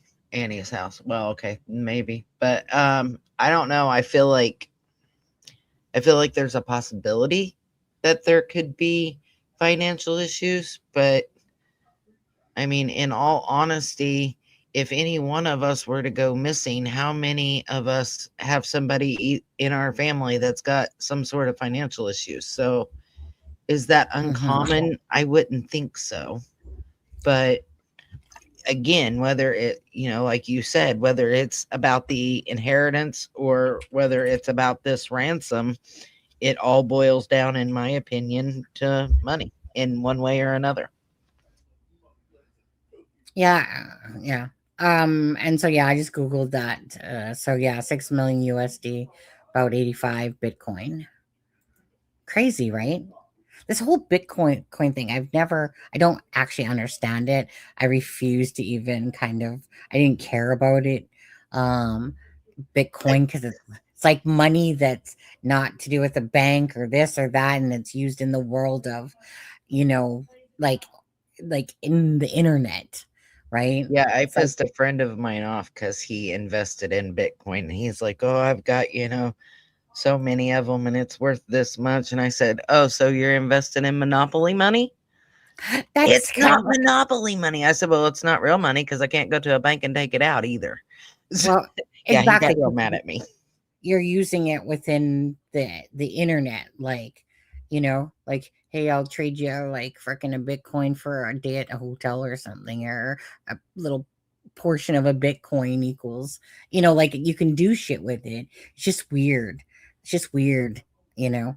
Um, I'm not into that weird internety shit. I just like money, paycheck, in bank, blah blah blah. Not some. I mean, maybe if I was younger and doing stuff like that, I might be inclined to care about it, but don't overly know much about it.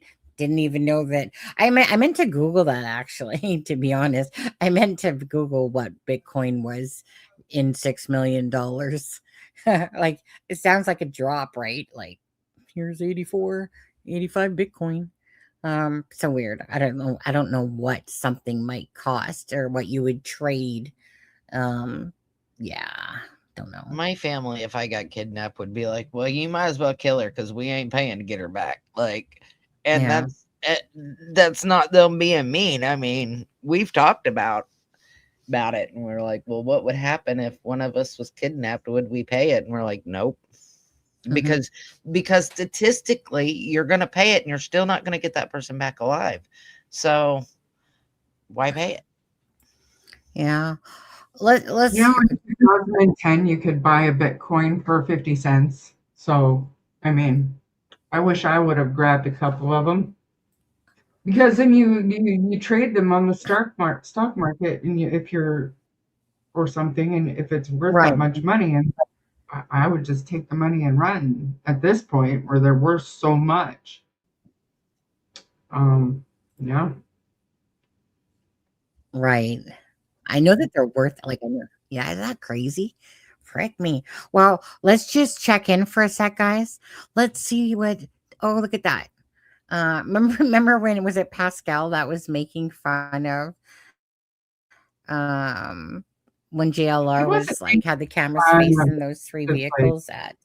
He wasn't making fun of it. He was just like, He was making fun. "This is what you guys want to do? You want to sit here and watch the screen with nothing happening?" It was funny. I literally do it all the time. I'll sit there because I'm listening. I'm just listening to the voices around. So let's see. Let's take a look. Is this JLR's one that I'm facing? Oh, well, that's JLR's. Okay. I thought I was on Dolly's for a sec, but okay. Let's see. Let's see what's going on. How many does he have watching? Let's see. Where's? Oh, I got to turn the volume up. Come on now. Anything going on here? I don't hear no sound. JLR must be taking a break. Fell asleep. What's going on here? Just like I got the sound up, but look at that chat going. How many people has he got? He like every time like he was like, oh, there's Dolly. 1 second, I'll come back to you, Dolly. Earlier Or maybe today, I'll go to Dolly because Dolly's actually 30.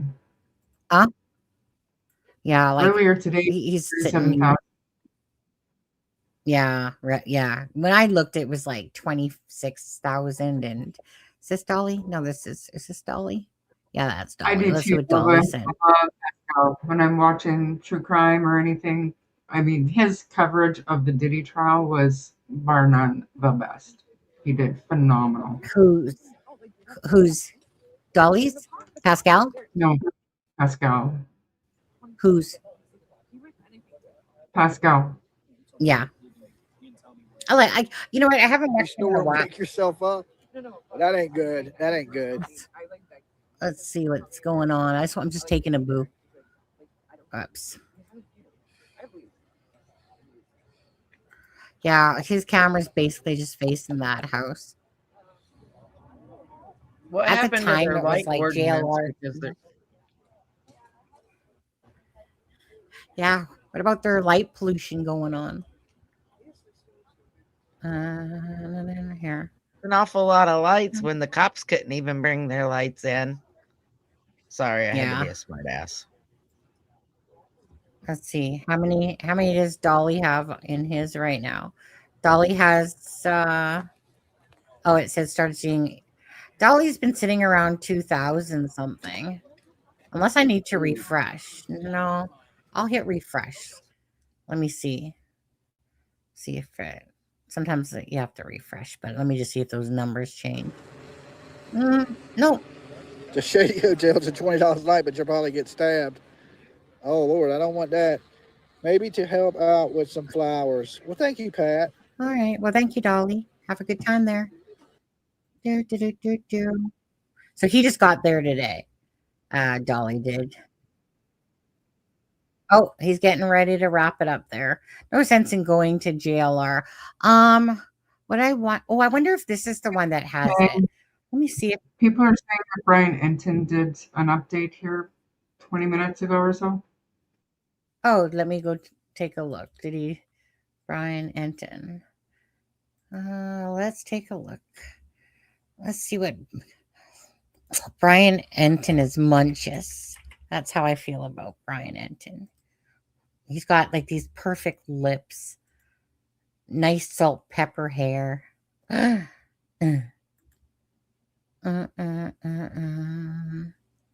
Okay, 1 hour ago. Okay, you guys want to see that? Share screen, Brian Enton. Share. Hey guys, thanks so much for checking out my show. Really, really appreciate it. I appreciate all the support. I've been seeing all your messages. Thank you so much. Please click to subscribe. Of course, I'm still here in Arizona, in Tucson, outside Nancy Guthrie's house. The mystery just seems to deepen. I mean, there's a lot of everybody's asking me. I mean, friends who I haven't heard from in like years are texting me, what's going on with the case? I mean, my mom is texting me constantly. What do you know that we don't know? I mean, honestly, it's still very mysterious about what is actually going on behind the scenes and what police may know and what they may not know. And is there a possibility that police literally don't know anything and that they're following up on different leads, but they have nothing concrete? That is possible, especially after what Savannah Guthrie said in her latest video that she just posted to Instagram, asking the public for help. Listen to what Savannah said. Hi there, everybody. I wanted to come on and just share a few thoughts as we enter into another week of this nightmare. I just want to say, first of all, thank you so much for all of the prayers and the love that we have felt, my sister and brother and I, and that our mom has felt. Because we believe that somehow, some way, she is feeling these prayers and that God is lifting her even in this moment and in this darkest place. We believe our mom is still out there. We need your help. Law enforcement is working tirelessly around the clock, trying to bring her home, trying to find her. She was taken and we don't know where. And we need your help. So I'm coming on just to ask you, not just for your prayers, but no matter where you are, even if you're far from Tucson, if you see anything, if you hear anything, if there's anything at all that seems strange to you, that you report to law enforcement. We are at an hour of desperation, and we need your help. So pretty clear that Savannah is saying that they still need help finding Nancy. And she said, we are in an hour of desperation and we need your help. She said it several times. We need your help. And it seemed more genuine, should I say? I mean, not that Savannah's ever not genuine, but, you know, you could tell that some of those first videos that looked almost more like hostage videos with her and her siblings, that they were very much crafted in part by the FBI. And it seemed like this video was more just off the cuff and sort of the Savannah Guthrie that we all feel like we know from the Today Show and just from her social media. It seemed more just like her and genuine. And the fact that she's saying they need help makes you wonder where things stand. Of course, there have been these letters that have come in, which I've talked about, and I'll kind of just go back for you and give you a little bit of the backstory before. I'm going to talk to retired FBI agent Steve Moore in a minute, which you're going to hear. And it was a really interesting conversation, especially what he had to say about the search that we saw happening at Annie Guthrie's house, which is Savannah's sister. So that's coming in a second. But let me just go back to the letters, tell you everything that I know. First letter we found out about Tuesday of last week. I believe that Savannah was told about it based on sources that I have on Monday night of last week. And in that letter, that is when there were the specifics about things at the house, the Apple iWatch and the floodlight. And also there was the ransom. There was pay us $4 million by Thursday at 5 p.m. Or pay us $6 million by Monday. Those were the deadlines. Then came the second letter at the end of the week, which we know went to KOLD TV, which the news director was very clear to say is not a ransom letter. There was no demand for money in that letter, from what I have been told. But there was a very specific message in that letter that related back to the previous letter, which sort of connected the two. And I am told it was a grim message, which could explain why Savannah Guthrie was just so sad and said, we've received your this in her message before this most recent one. In this, remember this message. Look at this message. We received your message and we understand. We beg you now to return our mother to us so that we can celebrate with her. This is the only way we will have peace. This is very valuable to us and we will pay. So that was clearly, or at least appears to be, Savannah reacting to the second note that came in. And now the tone seems to have changed again, which makes me wonder, is there a possibility, and I think there is a possibility, that these ransom notes are unrelated to what's really going on here, that these ransom notes are just some jerk somewhere trying to extort money out of the Guthries, and that what really happened to Nancy may have nothing to do with whoever's writing the ransom letters. I think that is a possibility based on everything that I'm hearing. I don't think that that's for sure. They wouldn't have made Savannah create those emotional videos if they didn't believe that there was a possibility that those letters were legit. But just based on Savannah's most recent video, asking the public for help, it makes me wonder, based on all these other things that I know, if the ransom letters have nothing to do with the actual disappearance of Nancy Guthrie. And they still may. They still may. So little backtrack just of what happened over the weekend. If you missed my previous episode, then I'm going to get into Steve where the real news stuff is. But over the weekend, Friday night, we of course saw the big FBI search here at the house where they closed the roads. Saturday night, we saw the 3 deputies show up to Savannah's sister's house. Annie Guthrie showed up there late at night. We're there for 3 hours taking pictures inside the house. And what I'm going to ask Steve about, which is so interesting, is now NBC News is reporting that the Guthrie family consented to that search at Annie's house. We went to the courthouse looking for the warrants related to that, and we were told there are no warrants. Now, could they just be sealed? Sorry, this is my IFB, by the way, for my TV job, if you're wondering what that is, hanging by my neck, which is how you like listen to the anchors. But we were told there were no warrants, and you're going to hear Steve explain it, but it's unusual if they were really suspicious of something that happened at Annie Guthrie's house, that they would just go with consent and not also get a warrant. And Steve will explain why. I'm joined now by Steve Moore, retired FBI agent. We've been talking about this case a lot for the last week, and I can't believe it's now more than a week, Steve. And we've got this deadline. The second deadline, and I've learned the first deadline of last Thursday was for $4 million. This deadline, they said $6 million.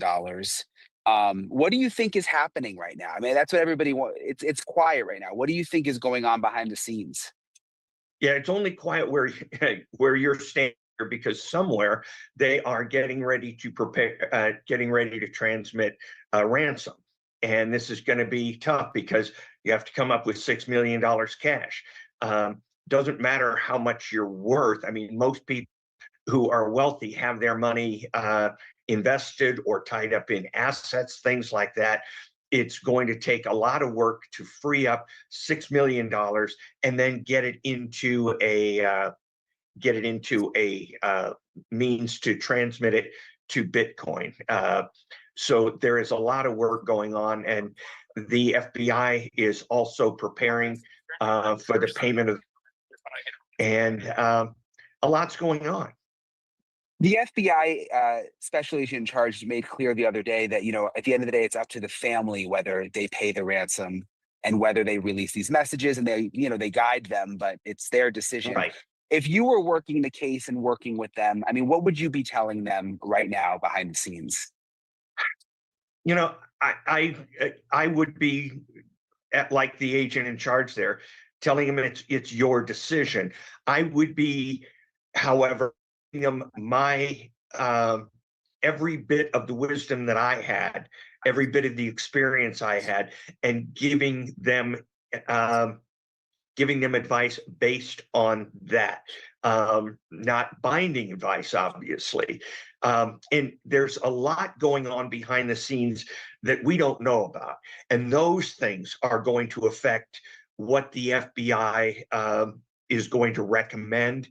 I don't see any indication here of any divide between the FBI and the family, which is always a risk.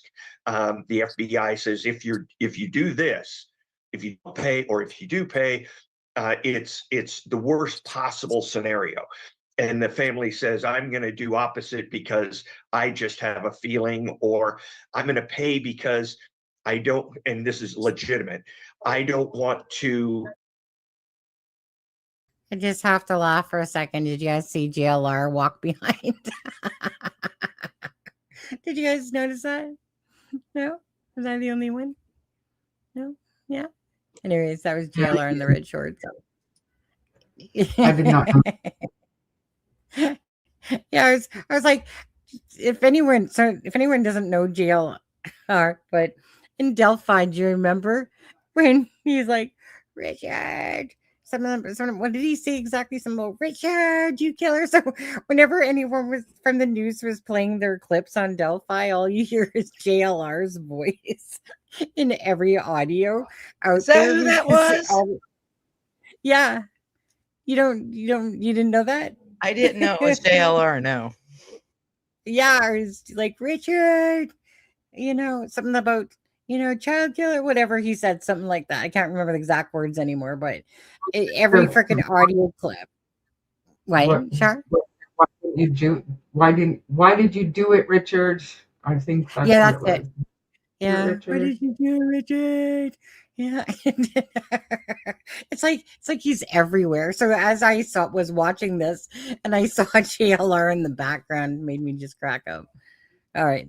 Back to Go to my deathbed thinking I didn't pay, and that might have been the reason that we never saw her again. Do you think, though, they're advising them to pay? I mean, at the end of the day, are they saying, yeah, you should pay? Only because I see that there appears to be no division. So the fact that the Guthries have said they're going to pay, and there's been no inkling of any disagreement on law enforcement's part, that would tell me that the totality of the circumstances is telling the Bureau that it would be wiser to pay at this point. I'm kind of like the play-by-play at a football game. I'm telling you what I can't tell you what play I'd call because I don't see the defense. But I can tell you that what I'm seeing is they've decided that the best play is to pay the ransom. And if they pay, could that help the FBI in any way? Like, you always hear that it's not traceable with Bitcoin, but does it open up another avenue to at least investigate? Yeah, no, it's not true that it's not traceable. The FBI in some of these malware scams where they hold companies hostage to get their data back, the FBI's gotten something like $23 billion back from Bitcoin, and it gives them opportunities. I mean, they go in and they find a company or a scam artist who's doing this. They will frequently go in and take everything. So the FBI is not unable for your double negative day, they are not unable to recover money here, but there are some very specific things that they need to do and to make this happen, and those things have to be in place. And again, I would say that they're delivering the ransom, even electronically, gives the Bureau more information and more of a chance to catch somebody than by millions of miles than by not paying. Sorry. Okay, 1 second. Let me just. Hey, Allison, can you go on mute? Sorry, I'm in the courthouse. It's okay. I figured. What's the other thing I was going to ask you? Let me just get back to my train of thought. So, did you see you saw Savannah's last message where she said, Yes. "We've received your message, and we understand, and we will pay." What did you make of that? Because there are different theories floating around. There was a message in the second note that came on Friday that I am told, was not necessarily positive. Do you think she means that we want our mother's, remains back at this point? Well, there's some things that she said in that we understand, and this is the only way we can have peace, and we want her back so we can celebrate. These are not things that you say when somebody says we've got him. Here's your mother. She says, she's scared but fine. This kind of stuff. A family who had just gotten proof of life would almost certainly say, please tell her we love her, that we are going to pay, we are going to get her back. Please, if there's any way you can get her medicines to her or make sure she's okay until this goes through. I heard none of that.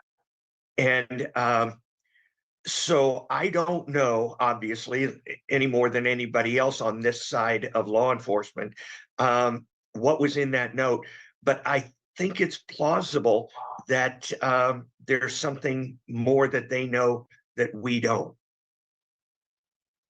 What do you think is going on behind the scenes with, like, for example, today, nothing has really happened to the house today, but yesterday they came out and they were looking in a septic tank.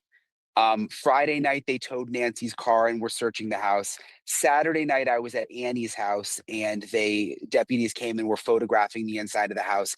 What I'm struggling with is wondering, are they just covering all their bases? And is this almost like a cold case? And like, there's just someone sitting in a room thinking, what have we not checked off yet? We need to be trying everything. Or are all of these things deliberate based on information that they have? And, this is all kind of like they're working towards one goal. You know what I mean? Yeah, no, I think you're right. I think you hit it right on the head, Brian. I had lots of cold cases. When you're in the bureau, the newest agent gets the cold case, and it's a 30-year murder or something like that because everybody's tired of working it. But a kidnapping case with a victim outstanding goes cold in days, not years. And so I believe that what happened is this: that in the initial rush, when it was being run by Pima County, and by the way, I'm not criticizing anything they did, they had a very short window where they could get in that 24 to 48 hours, a quick return, and they had to jump on this. So it can take 24 hours to process a crime scene. You don't have that time.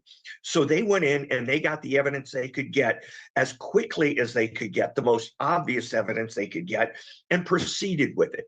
So now, 8 days down the road, the FBI seems to have taken over main control of the case, which they should, not because Pima isn't competent, but because FBI has thousands of agents and an entire science lab they can pop on this case. And so what the FBI has done is say, okay, at the beginning, we just had to, just bam through this whole thing. Now it's getting a little cool. And we have to go back and retrace all the steps, find anything we might have missed. And so they sent the evidence response team, which is SpaceX of evidence gathering and crime scenes. So said start at the beginning, and they do things like I've seen them operate when I was in the FBI, and it was astounding. They bring surveying equipment in, like property surveyors, and they come up with millimeter dimensions of the pool to the house to this corner, and they accurately reproduce the house and the land electronically, and then every bit of evidence is geo-referenced in what they're doing. It's just astounding. So what I see is them coming in and absolutely creating a record from the beginning. We have a producer. I was actually just texting with her, Allison, our friend, who's at the courthouse and is telling me that that there's no warrants available. And there's been a lot of action. I mean, they've been at the house 3 times now. They were at Annie's house, the sister. Do you think that means that that they're sealed, or would they need warrants for all of these things that we've seen happening? No, they would not necessarily need warrants. If they're sealed, I think there might be indications of a sealed warrant. But the fact that they're getting voluntary compliance, and they're not seeking a warrant. There were times when they'd say, yeah, come search the house. We get a warrant anyway, because the person was a suspect. And we know that if we eventually arrest them, they'll say, oh, I never said that. So what this means to me is they're somewhat confident that they have legitimate access to the house that is not going to be attempted, that nobody's going to attempt to rescind in court, which means they don't view people as suspects in this case. And I know you only have limited information, and we all only have limited information on the outside, but with your gut, do you think this kidnapping element is real? Or do you think this is sort of just a sideshow and they're working a whole different investigation here? I think that's possible. I'm not putting it as my number one possibility, but they may know more than me. Certainly the going back to the evidence, and they are certainly considering the possibility that the kidnapping was that was a plan B, because it took a while to get that ransom note. usually, it took past, the most valuable hours of investigation before we even got a ransom note.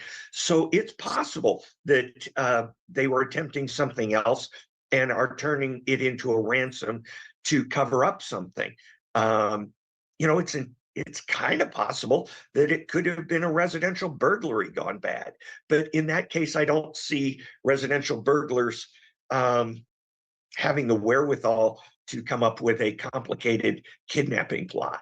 Yeah, I guess I'm wondering, is the ransom, are these notes totally separate, like someone, overseas just trying to scam money out of the Guthries? And could it have nothing to do with Nancy Guthrie's disappearance? It's possible, but I don't think the FBI would go with that.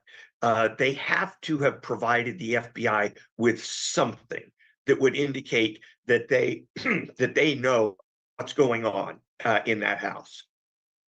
Right. Yeah, I've thought about that too. Why would you put Savannah and her family through that if you just Right. were secretly working a whole nother, and unless they just don't know and you have to really suss out both options. Is that possible? It's possible. I don't think it's probable. You don't send $6 million on a hunch. I just don't think that's the case. I see more communication back and forth. You haven't provided us with enough. We're not going to send you $6 million when you can't even prove you're related to this. So I believe they've gotten some information that has convinced them. The other thing, though, is if you're Savannah and you have the money and maybe they haven't given any proof of life or given any additional communication, but it's your own mom, how do you not just send the money? You know what I mean? Like, I get that. I get that. People have to make these hard decisions. And I think in that case, though, that if the FBI was not convinced that these people were the legitimate kidnappers, that the FBI would probably recommend not sending the money. And frankly, Savannah's had a lot of dealing with law enforcement over her career. She's covered so many criminal cases. I would suspect, and I suspect, that she has enough confidence in the FBI that she is going to follow their recommendations. yeah. And we know that they've been there helping her craft the messages. And the last one was it was so interesting. We've received your message. We understand. It was almost like, I'm sure there's a whole science behind this, but like almost trying to be sympathetic to the kidnapper in a way. That was the vibe that I got. Like you're trying to we don't think you're the devil kind of thing. Right. There is an absolute science behind this and accurate and a pretty useful science. So there was not a word in that statement that was unnecessary, that was superfluous, that wasn't considered. That note was as carefully crafted as a crossword puzzle. Every single word and the number of words and the tone, everything. There's a reason besides notoriety that Savannah's reading this. That's just the way it goes. Yeah, and you can tell that they're reading. Like she looks down in pretty much every video, so it's obviously she's trying to stick to the specific words. Right. Just back to something else from Saturday night when I was out at Annie Guthrie's. The 3 deputies showed up, blue gloves. They went in. It was very low key. Like it wasn't they weren't FBI. There was a security guard there, hired by the Guthries, who seemed to know they were coming, let the 3 deputies right through. And we've since learned that it was consensual, that, the family knew they were coming. And the blinds were down, but we could see flashes from inside. So they were taking pictures inside the house for about 3 hours. This is, again, Annie Guthrie's house. So Nancy's other daughter. Should we be reading into that? As in, a lot of people are questioning whether someone in the family was involved, or is that just standard protocol? And is that just someone behind the scenes saying, oh, we never got pictures inside the house and that's where she was Saturday night? We should just do that regardless. Like we should have that no matter what. Yeah, I don't see how that would happen. I think, see, if the FBI is going to take this case federally, it would mean that anybody who collected evidence would have to testify. And so if the Bureau needed those pictures or whatever was in that house, they would have sent FBI agents so that everybody in the same organization is on the same page and they're all testifying. So I don't think that was what you would consider crucial information. But at the same time, it indicates the second time they've been in Annie's house, and I'm not saying Annie or her husband had anything to do with this, but it's possible that they had people working in their house that might have been involved. Think about this: Annie was responsible for essentially, she lived closest, so of the family members, she was right there where she could take care of her mom, and she had knowledge of the house. She had all the information about getting into the house, their timing, and things like that. So it's not out of the realm of possibility that somebody who had been in Annie's house could be a suspect, and that would mean photographs were being taken. So it might not be Annie's husband or Annie, but it could just be they're interested in someone who was just at the house. Yeah. Interesting. Or even what happened that night. Was there, doing background on Nancy that night? Was she in good health? Things like that. There's so many things it could be, but I would lean, if it has anything, obviously it has something to do with the kidnapping, but I would lean towards the fact that it's not necessarily Annie or her husband. I would think more along the lines of domestic help, handyman, things like that. So NBC News is reporting that the family consented to the sheriff's office showing up and doing whatever they were doing in the house with the camera flashes. Would they still, is there a difference between consent and a warrant? Would they have gotten a warrant if it was more serious?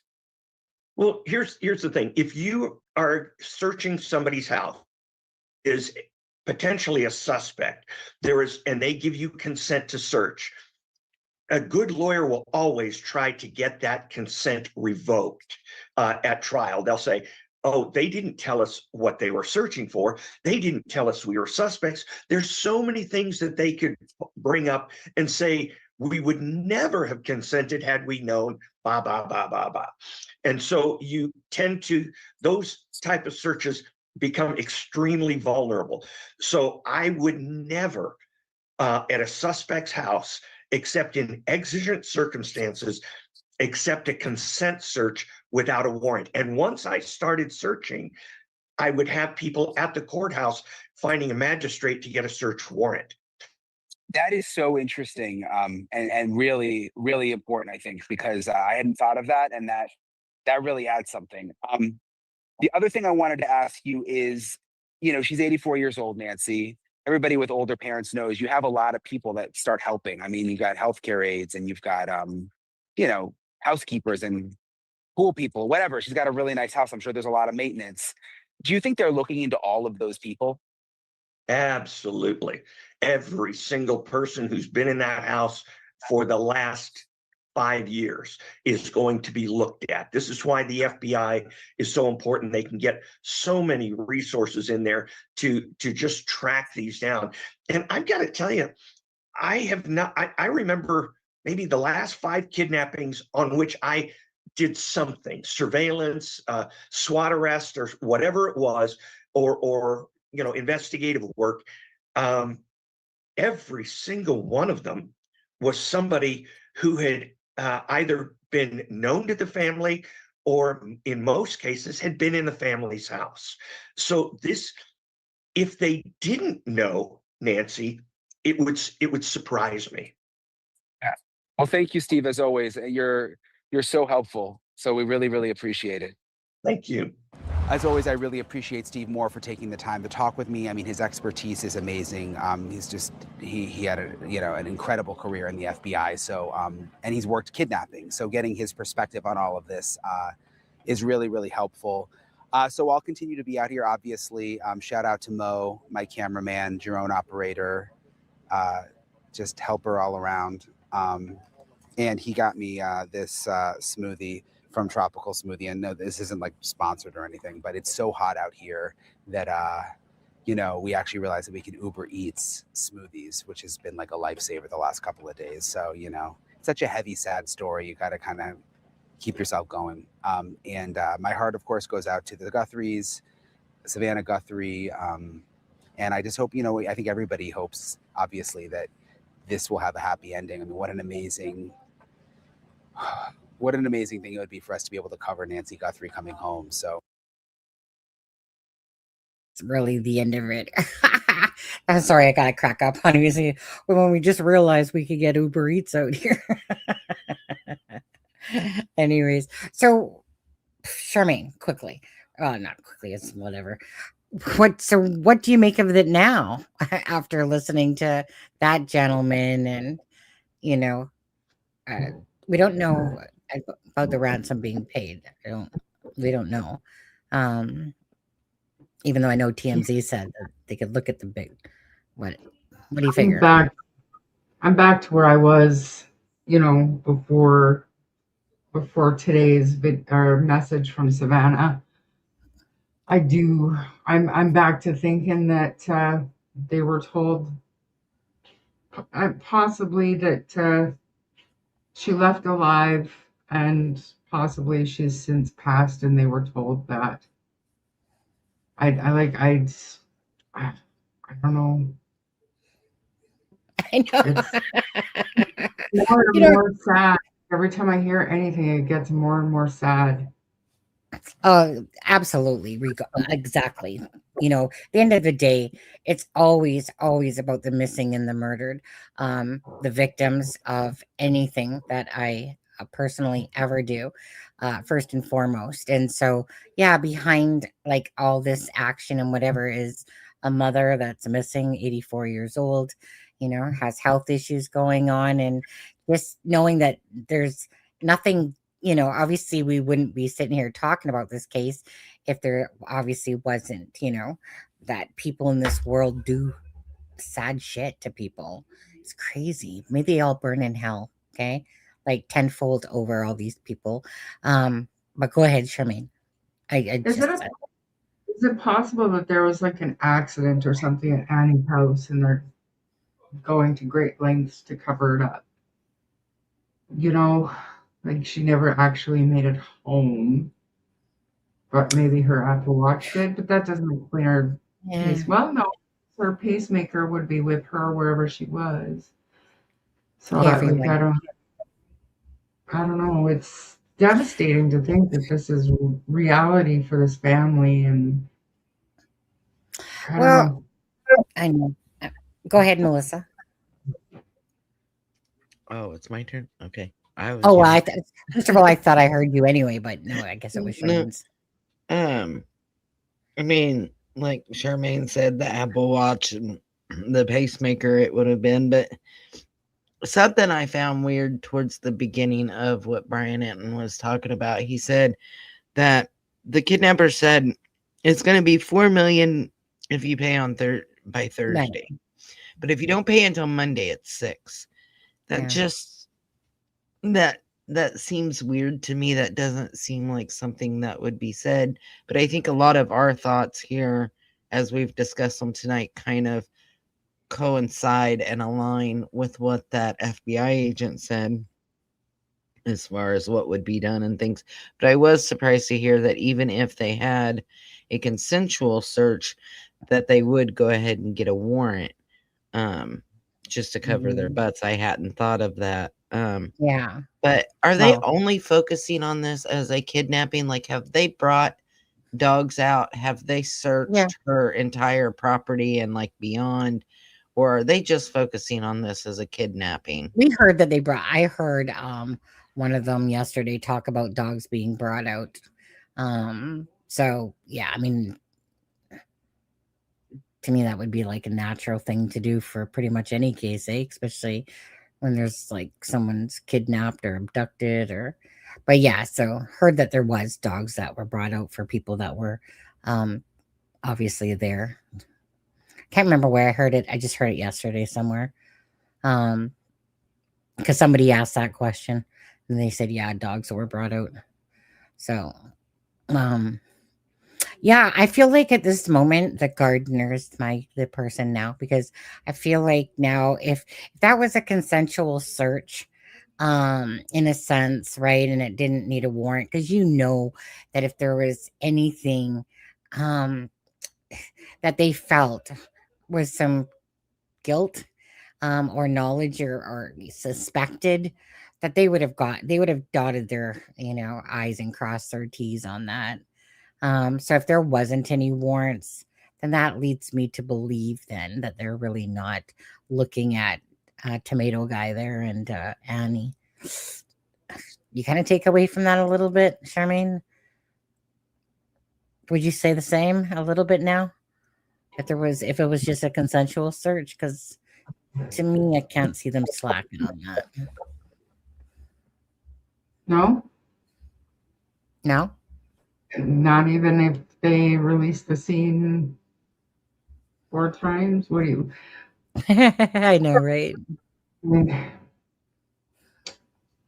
yeah, I don't even know. I don't even know what to say. So Yeah, I mean, I don't even know whether to think if it is separate, because there's parts of you that believe it's entangled, and there's other parts you're just thinking, these are freaking, a-holes siphoning it off of a crime, and off of people's, sadness and grief, because I mean, these people do this shit all the time, you know, and it's because they keep using words like, like in the wording, in the writing, how it was said, as if it's like a professional, like type of, you know, ransomware person or something like that. But then there's those other things that think, no. So I'm kind of, honestly, I'm kind of just all up in the air right now with it all. After kind of listening to this right now, I'm just still up in the air with if it's, I'm not sure what my things. Oh, there you put what's there? What does that say? Oh, Nate. Oh, Nate. I love Nate. He's a great guy. What does that one say?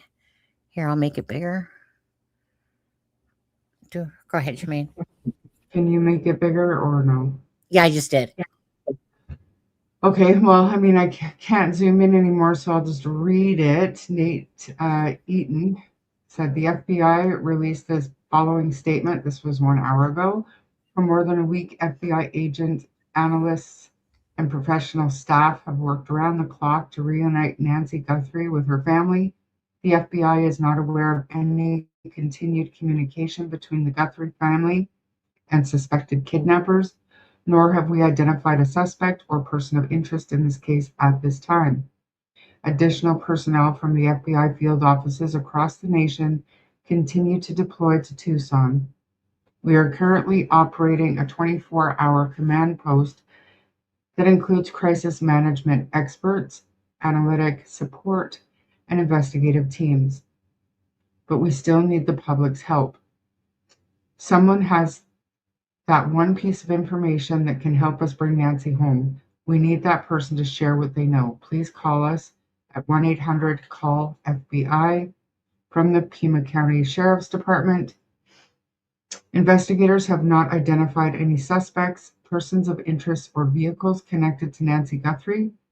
Anyone who believes they have information that may assist investigators is asked to contact 1-800-CALL-FBI or the PCSD non-emergency line at 520-351-4900 or 88-CRIME. There are no press briefings scheduled at this time regarding Nancy Guthrie. Should a significant development occur, a press conference will be called and media will be notified via email and our Pima Sheriff X account. How terrible. Fake mail had something. That was the same statement. Same statement. It's sad, you guys. There's just nothing. And with the deadline coming and going like that, it's like, I don't know what we could possibly glean from any of it. We don't know if she's alive. We don't know if the family believes she's alive. They probably have hope. Their message yesterday was devastatingly sad. The language used was sad. Yeah, I kind of looking around here. I'm just kind of up in the air at the moment now. Just when I felt like, it was kind of I don't know. I got to think about it. I got to absorb all this stuff again because I think everyone's just kind of their head spinning on this one as well. Kind of go, Totally, hey, totally at a loss. So there was a prayer circle down the street from Nancy's house, and I believe it was the parishioners from her church. I don't know if any of them were her direct neighbors. Cash is there. We'll see. I think they're unrelated business, but I don't know. I feel like I mean, obviously it's pretty clear. It's kind of like thanks tips for me to say this, but as time goes on, the worse things seem. But I think that it was. I think the outcome has been the outcome for the better part of a week, at least. I don't think. It's sad, but I don't think there's hope. Go ahead. I don't think there's much hope. I keep talking. I should talk. So you kind of your mic keeps cutting in and out, by the way. So I'm only catching pieces of what you're saying. Yeah, I can't explain why. Sometimes my sound is good, sometimes it's not. Yeah, well, it's better there, I just came across this that was just done 6 hours ago. It says why. Okay, well, let's just listen to this for a sec. Photograph, there'd have been something, a lock of hair, drop of blood, something mailed to somebody so they could verify, yes, in fact, these people have my mother. Kidnappers want to get paid quickly. They don't want this thing to linger. If you're negotiating with another drug dealer in South America somewhere, it could go on for a few weeks, a month, until they get bored and decide this is not worth it. And it's either pay up or we're going to kill this person. And it's always a negotiation, right? The first figure they throw out is never what actually gets paid, like any good business deal. There's going to be a negotiation, but it's going to be a fast and hard one. And there's been no negotiations. No one's called up and said, hey, where's my money? That hasn't happened. For the simple reason is nobody's kidnapped her, I don't think. If you're a good kidnapper, you're going to grab the medication on the way out the door because you're going to have to take care of her. You're going to have to keep her alive and healthy, right? So it shows a total lack of planning. The total lack of forensic evidence of anyone being in that house, of grabbing her, is another clue that she wasn't kidnapped. You walk in somewhere, you're going to leave something. I don't care who you are. You're going to leave some DNA, some footprints, some fingerprints, blood if anyone gets cut on glass or whatever. Listen, the FBI is great at crime scene processing. They've been processing this thing for 6, 7, 8 days now. They've got nothing. If they had something, we'd have heard about it. The problem was it became public very quickly. And my guess is the Russians or Nigerians said, hey, here's an opportunity to make a few dollars. We don't have a body. We don't have proof of anything. We're just going to hope that they panic and pay us. Her mother would be an attractive kidnap target, except for the fact that, you kidnap somebody like that and you better batten down the hatches because, man, everybody's coming for you. everyone. The entire law enforcement apparatus of Arizona is in gear, the FBI, probably ATF, probably DEA, everyone's jumping on this bandwagon. I mean, there's probably 500 people assigned to this case right now. I don't think anybody in position of authority believes she's alive at this point. And no one wants to say it publicly. This is the problem, right?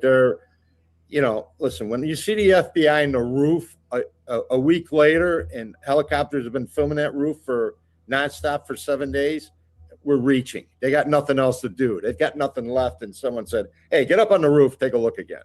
Well, I'm sure somebody did take a look for cell phones or any evidence of someone coming off the roof after she came home. A great place to hide, right? I mean, all the technology we have turned up nothing. A lot of that is because she lives in an area that has light pollution issues and they don't want lights. So ring cameras don't work. Surveillance cameras don't work. I mean, they've got nothing. They've got no film. They got no evidence that she was taken by anybody at this point, other than some hokey ransom letters, which aren't saying anything except send us money to this untraceable account.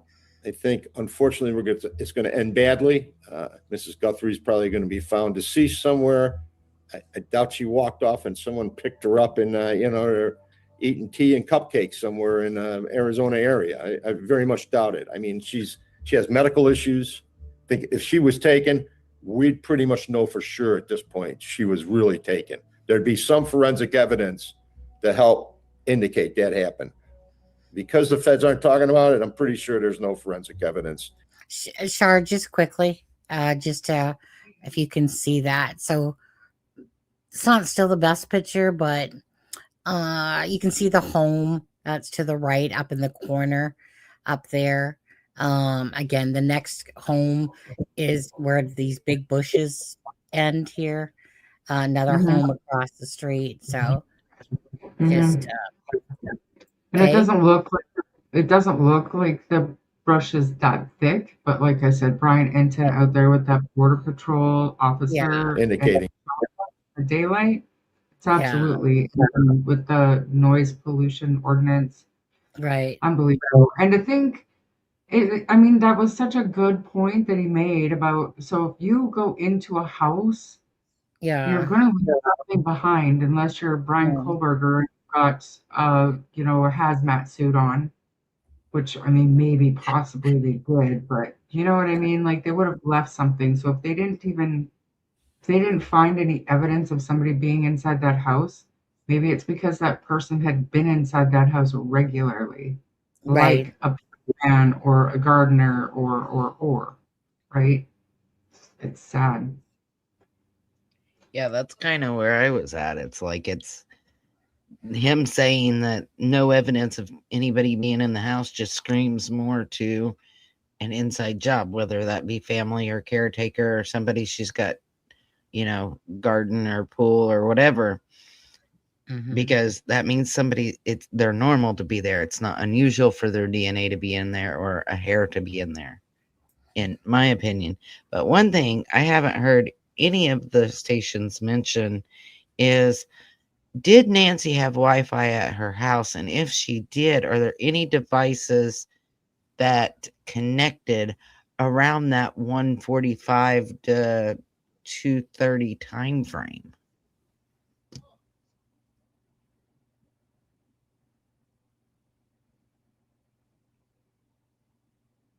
I don't know. I'm assuming she would have Wi-Fi. Don't we all? Pretty much. Unless you live like in a cave or in Bumpkin Land. But I would assume that she would have Wi-Fi. Well, I would assume she does too if she's going to church online, but has law enforcement, and hopefully, we go back all the time to Delphi, and here we're seeing it again where they release it and then they secure it again and then they release it. Did they even look into that 4 times over? Yeah. Maybe on their what, 4th trip there, are you sure? I'm sure as soon as the FBI got there, though, they would have kind of swept it all up. They would have tied it all up. Like, did you check this? Did you check that? They, Yeah. you know, I'm sure once the FBI got involved, things smartened up a little bit. However, do we know exactly when that was? Because they were back at that scene last night. Mm. Or was it last night or the night before? I can't remember, but I mean, I Well, think the FBI involved longer than that. But maybe that's why they went back. Did you check this? Did you check that? No. right, You know right. what I mean? Yeah. No, we didn't think of that. I mean, you know, I just find it somewhat hard. So if they believe that there is someone that has Nancy with the ransom, what would be the point of going into the septic tanks unless, like, because they were prodding. So I think it's one thing if they're draining it or whatever and trying to see if there's DNA inside there from, I get it, the flushing of the toilet or the shower or something like that. But they were like this, you know, with the sticks. And I can understand that if you're trying to look for a body, but it's kind of like I'm thinking to myself, so are they just simply doing their due diligence of that part? Because yeah, if they do believe that the ransom people are real, I mean, I think, I don't know, it just maybe boils down to doing their due diligence fully, you know, leaving no stone unturned, you know. That's what we can hope for. You know, but what was your take on the fact of them going there and opening up the septic tanks and stuff? Just, do you guys just take it as more them doing their due diligence, just to make sure that they've checked everything properly, at least around the house and stuff? And That's how I took it. They were just searching to make sure that they didn't miss anything. yes, now you took it kind of same thing, sure. Well, for me, it more points to, like, it told me that they don't believe the ransom demand is real either. You know, there are other ransom cases that are not current but quite public, you know, but they never go like this. They're concentrating on the kidnappers and they're waiting by the phone and they've got, yes, they're doing other searches and canvases and stuff, but they have reason to believe that that ransom is real. Do You know? you think that do you think at some point tomorrow that we'll find out if the ransom was paid? Do you think, like, we'll actually know? I don't think so. I mean, it depends. If there's more communication from the kidnappers or the Like, ransom senders, yeah. maybe. But if there's not, I think they'll have to give it a few days to try to give them time to reach back out. Like, I don't know. How would you? I don't know. Yeah. I disagree. What'd you say, Melissa? I disagree. I think we will know because we're either going to know that they paid it and she's not come home or her location's not been identified, or they're going to say, well, we didn't pay it. I think somebody, whether it be Savannah or all three, I think we're going to know one way or another, most likely. Whether it's a leak or whether it's, yeah, I feel like we will as well, actually. Don't know maybe if it's tomorrow, but I feel like we are going to find out as well, you know. But anyways, my ass is tired now. I'm tired. I got to get up at early in the morning. Tomorrow I'm 7 to 3. You guys must be tired because you guys came out. Wow. Char, you just obviously came off your live and took a very small break. And Melissa, I know you were in there as well. Been a long day. You guys ready to go? Unless there's more you guys want to talk about. You know, it doesn't matter to me. I was looking to see if anybody posted anything Yeah. new and noteworthy, but there's really not. There's really nothing. The only thing that I found a little bit interesting was the post that John Douglas made a couple of days back, basically that he wasn't going to comment, he wasn't going to kind of try to analyze things from the information that we have right now, but more so concerned about the coverage of the case, and that if it is indeed a ransom situation, that the online coverage could spook the kidnappers, and that's why they used to, before the age of the internet, they used to keep these things pretty quiet, just to Hey, deal everyone. with the demand itself until they had reason to believe, it wasn't legitimate. So, and that's kind of what John Douglas was saying, but he did say why plus how equals who. So why would be money. How they went into her home, no sign of forcible entry, took her out, equals who.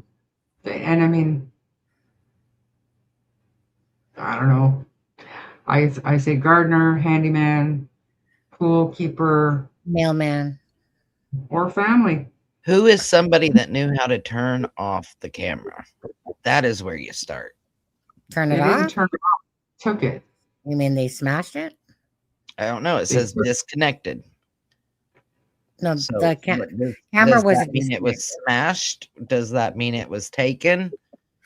I believe it was smashed, and according to when Ashley Banfield was talking about it, like the sheriff guy Nano, he said that that they weren't in their possession. So as if whoever did all this took the cameras, but then I guess there was that one up on the roof.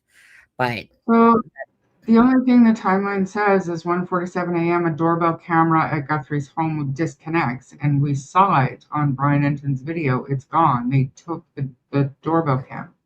right. So the And software detected someone on one of the other cameras, but there's no video. yeah. But that was the thing. Did the FBI or the cops take it? No. Just because it's not on Brian Enton's. But No. that doesn't mean that the cops don't have it. Yeah, but didn't you just listen to what I said? Come on now, listen. Open those ears. I literally just said that Nano Sky said that, and this is on Ashley Banfield, that they didn't have, they weren't in possession of them. So whoever, that's why I guess, as well, right? It comes across like somebody knew, where those cameras were. Maybe not the one on the roof, but whatever.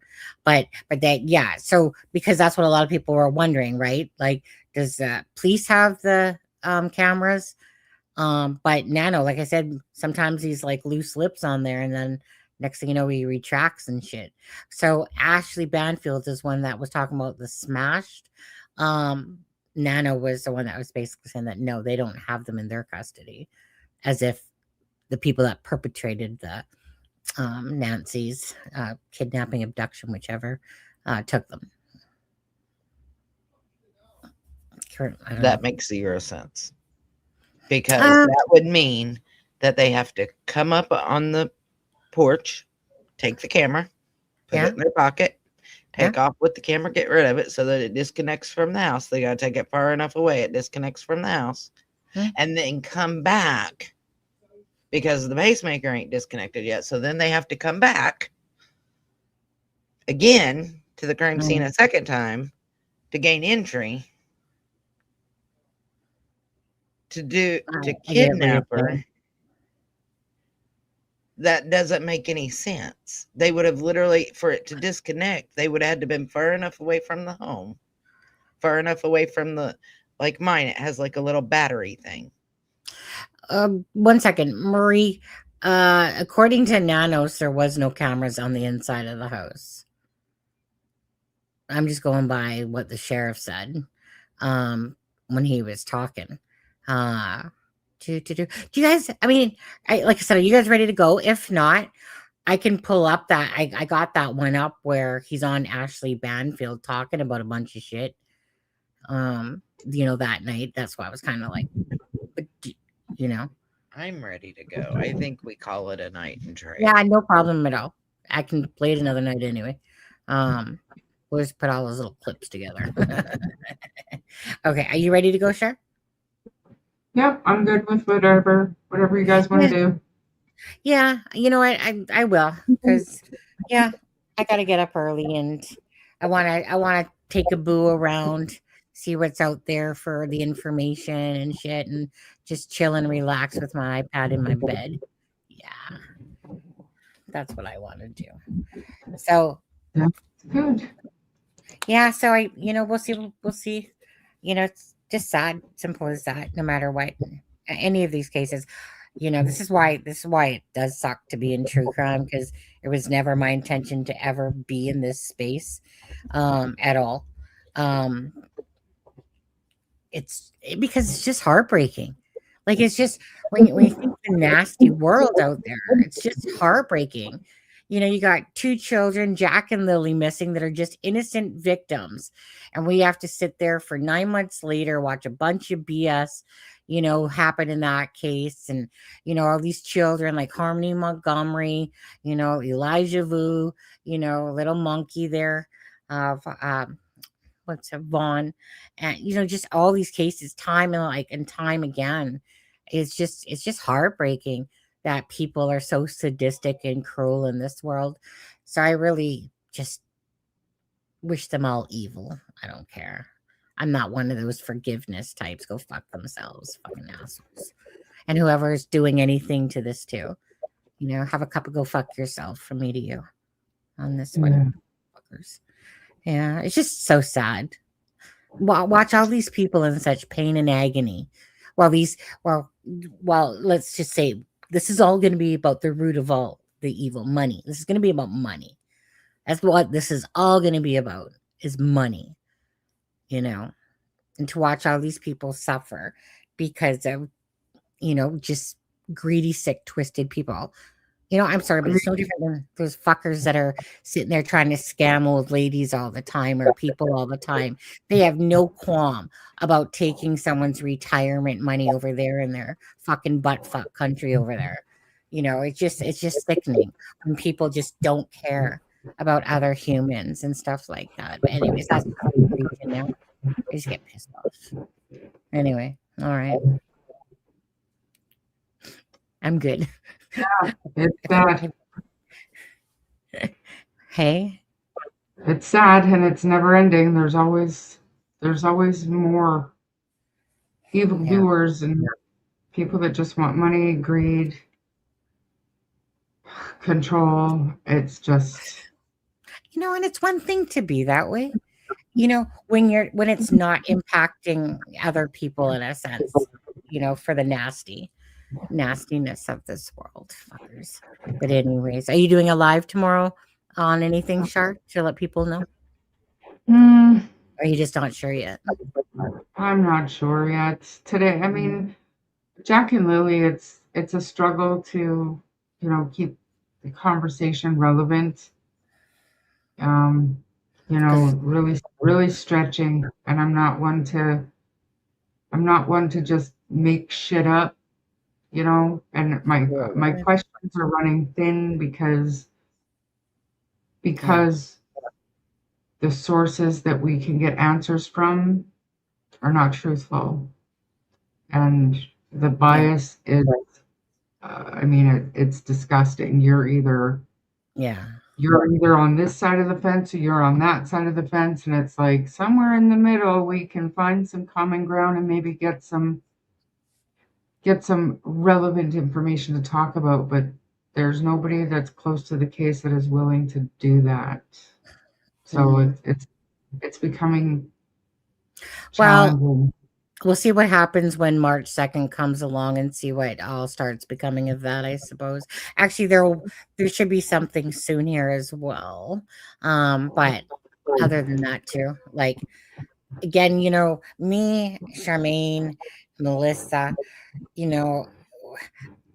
for people that don't know this channel, we just keep it real. We're not here to bullshit people. We're not here to try to use clickbait on anyone. The reason why we're all good friends is because, we're no bullshit type of people, and we do things from the hearts, and and for no other reason. Money is not the motivator by no means for any of us here. It's just about caring.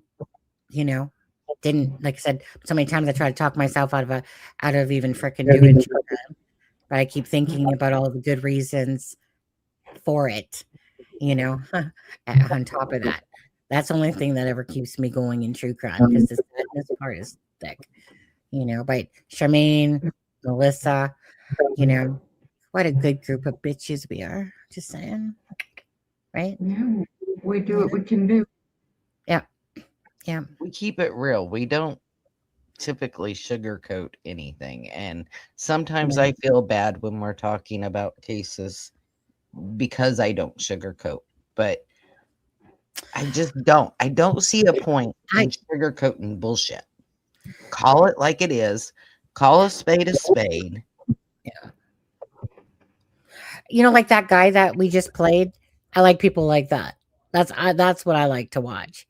I don't like none of that sugarcoating crap either. I know that there's of course the sensitive part, but I like ones like that. I'm not, like none of us are afraid to say that we believe that Nancy is deceased and stuff like that, because that's the reality of it all. But I like people like him. I just like blunt people that just speak from their heart and are genuine about how they're speaking.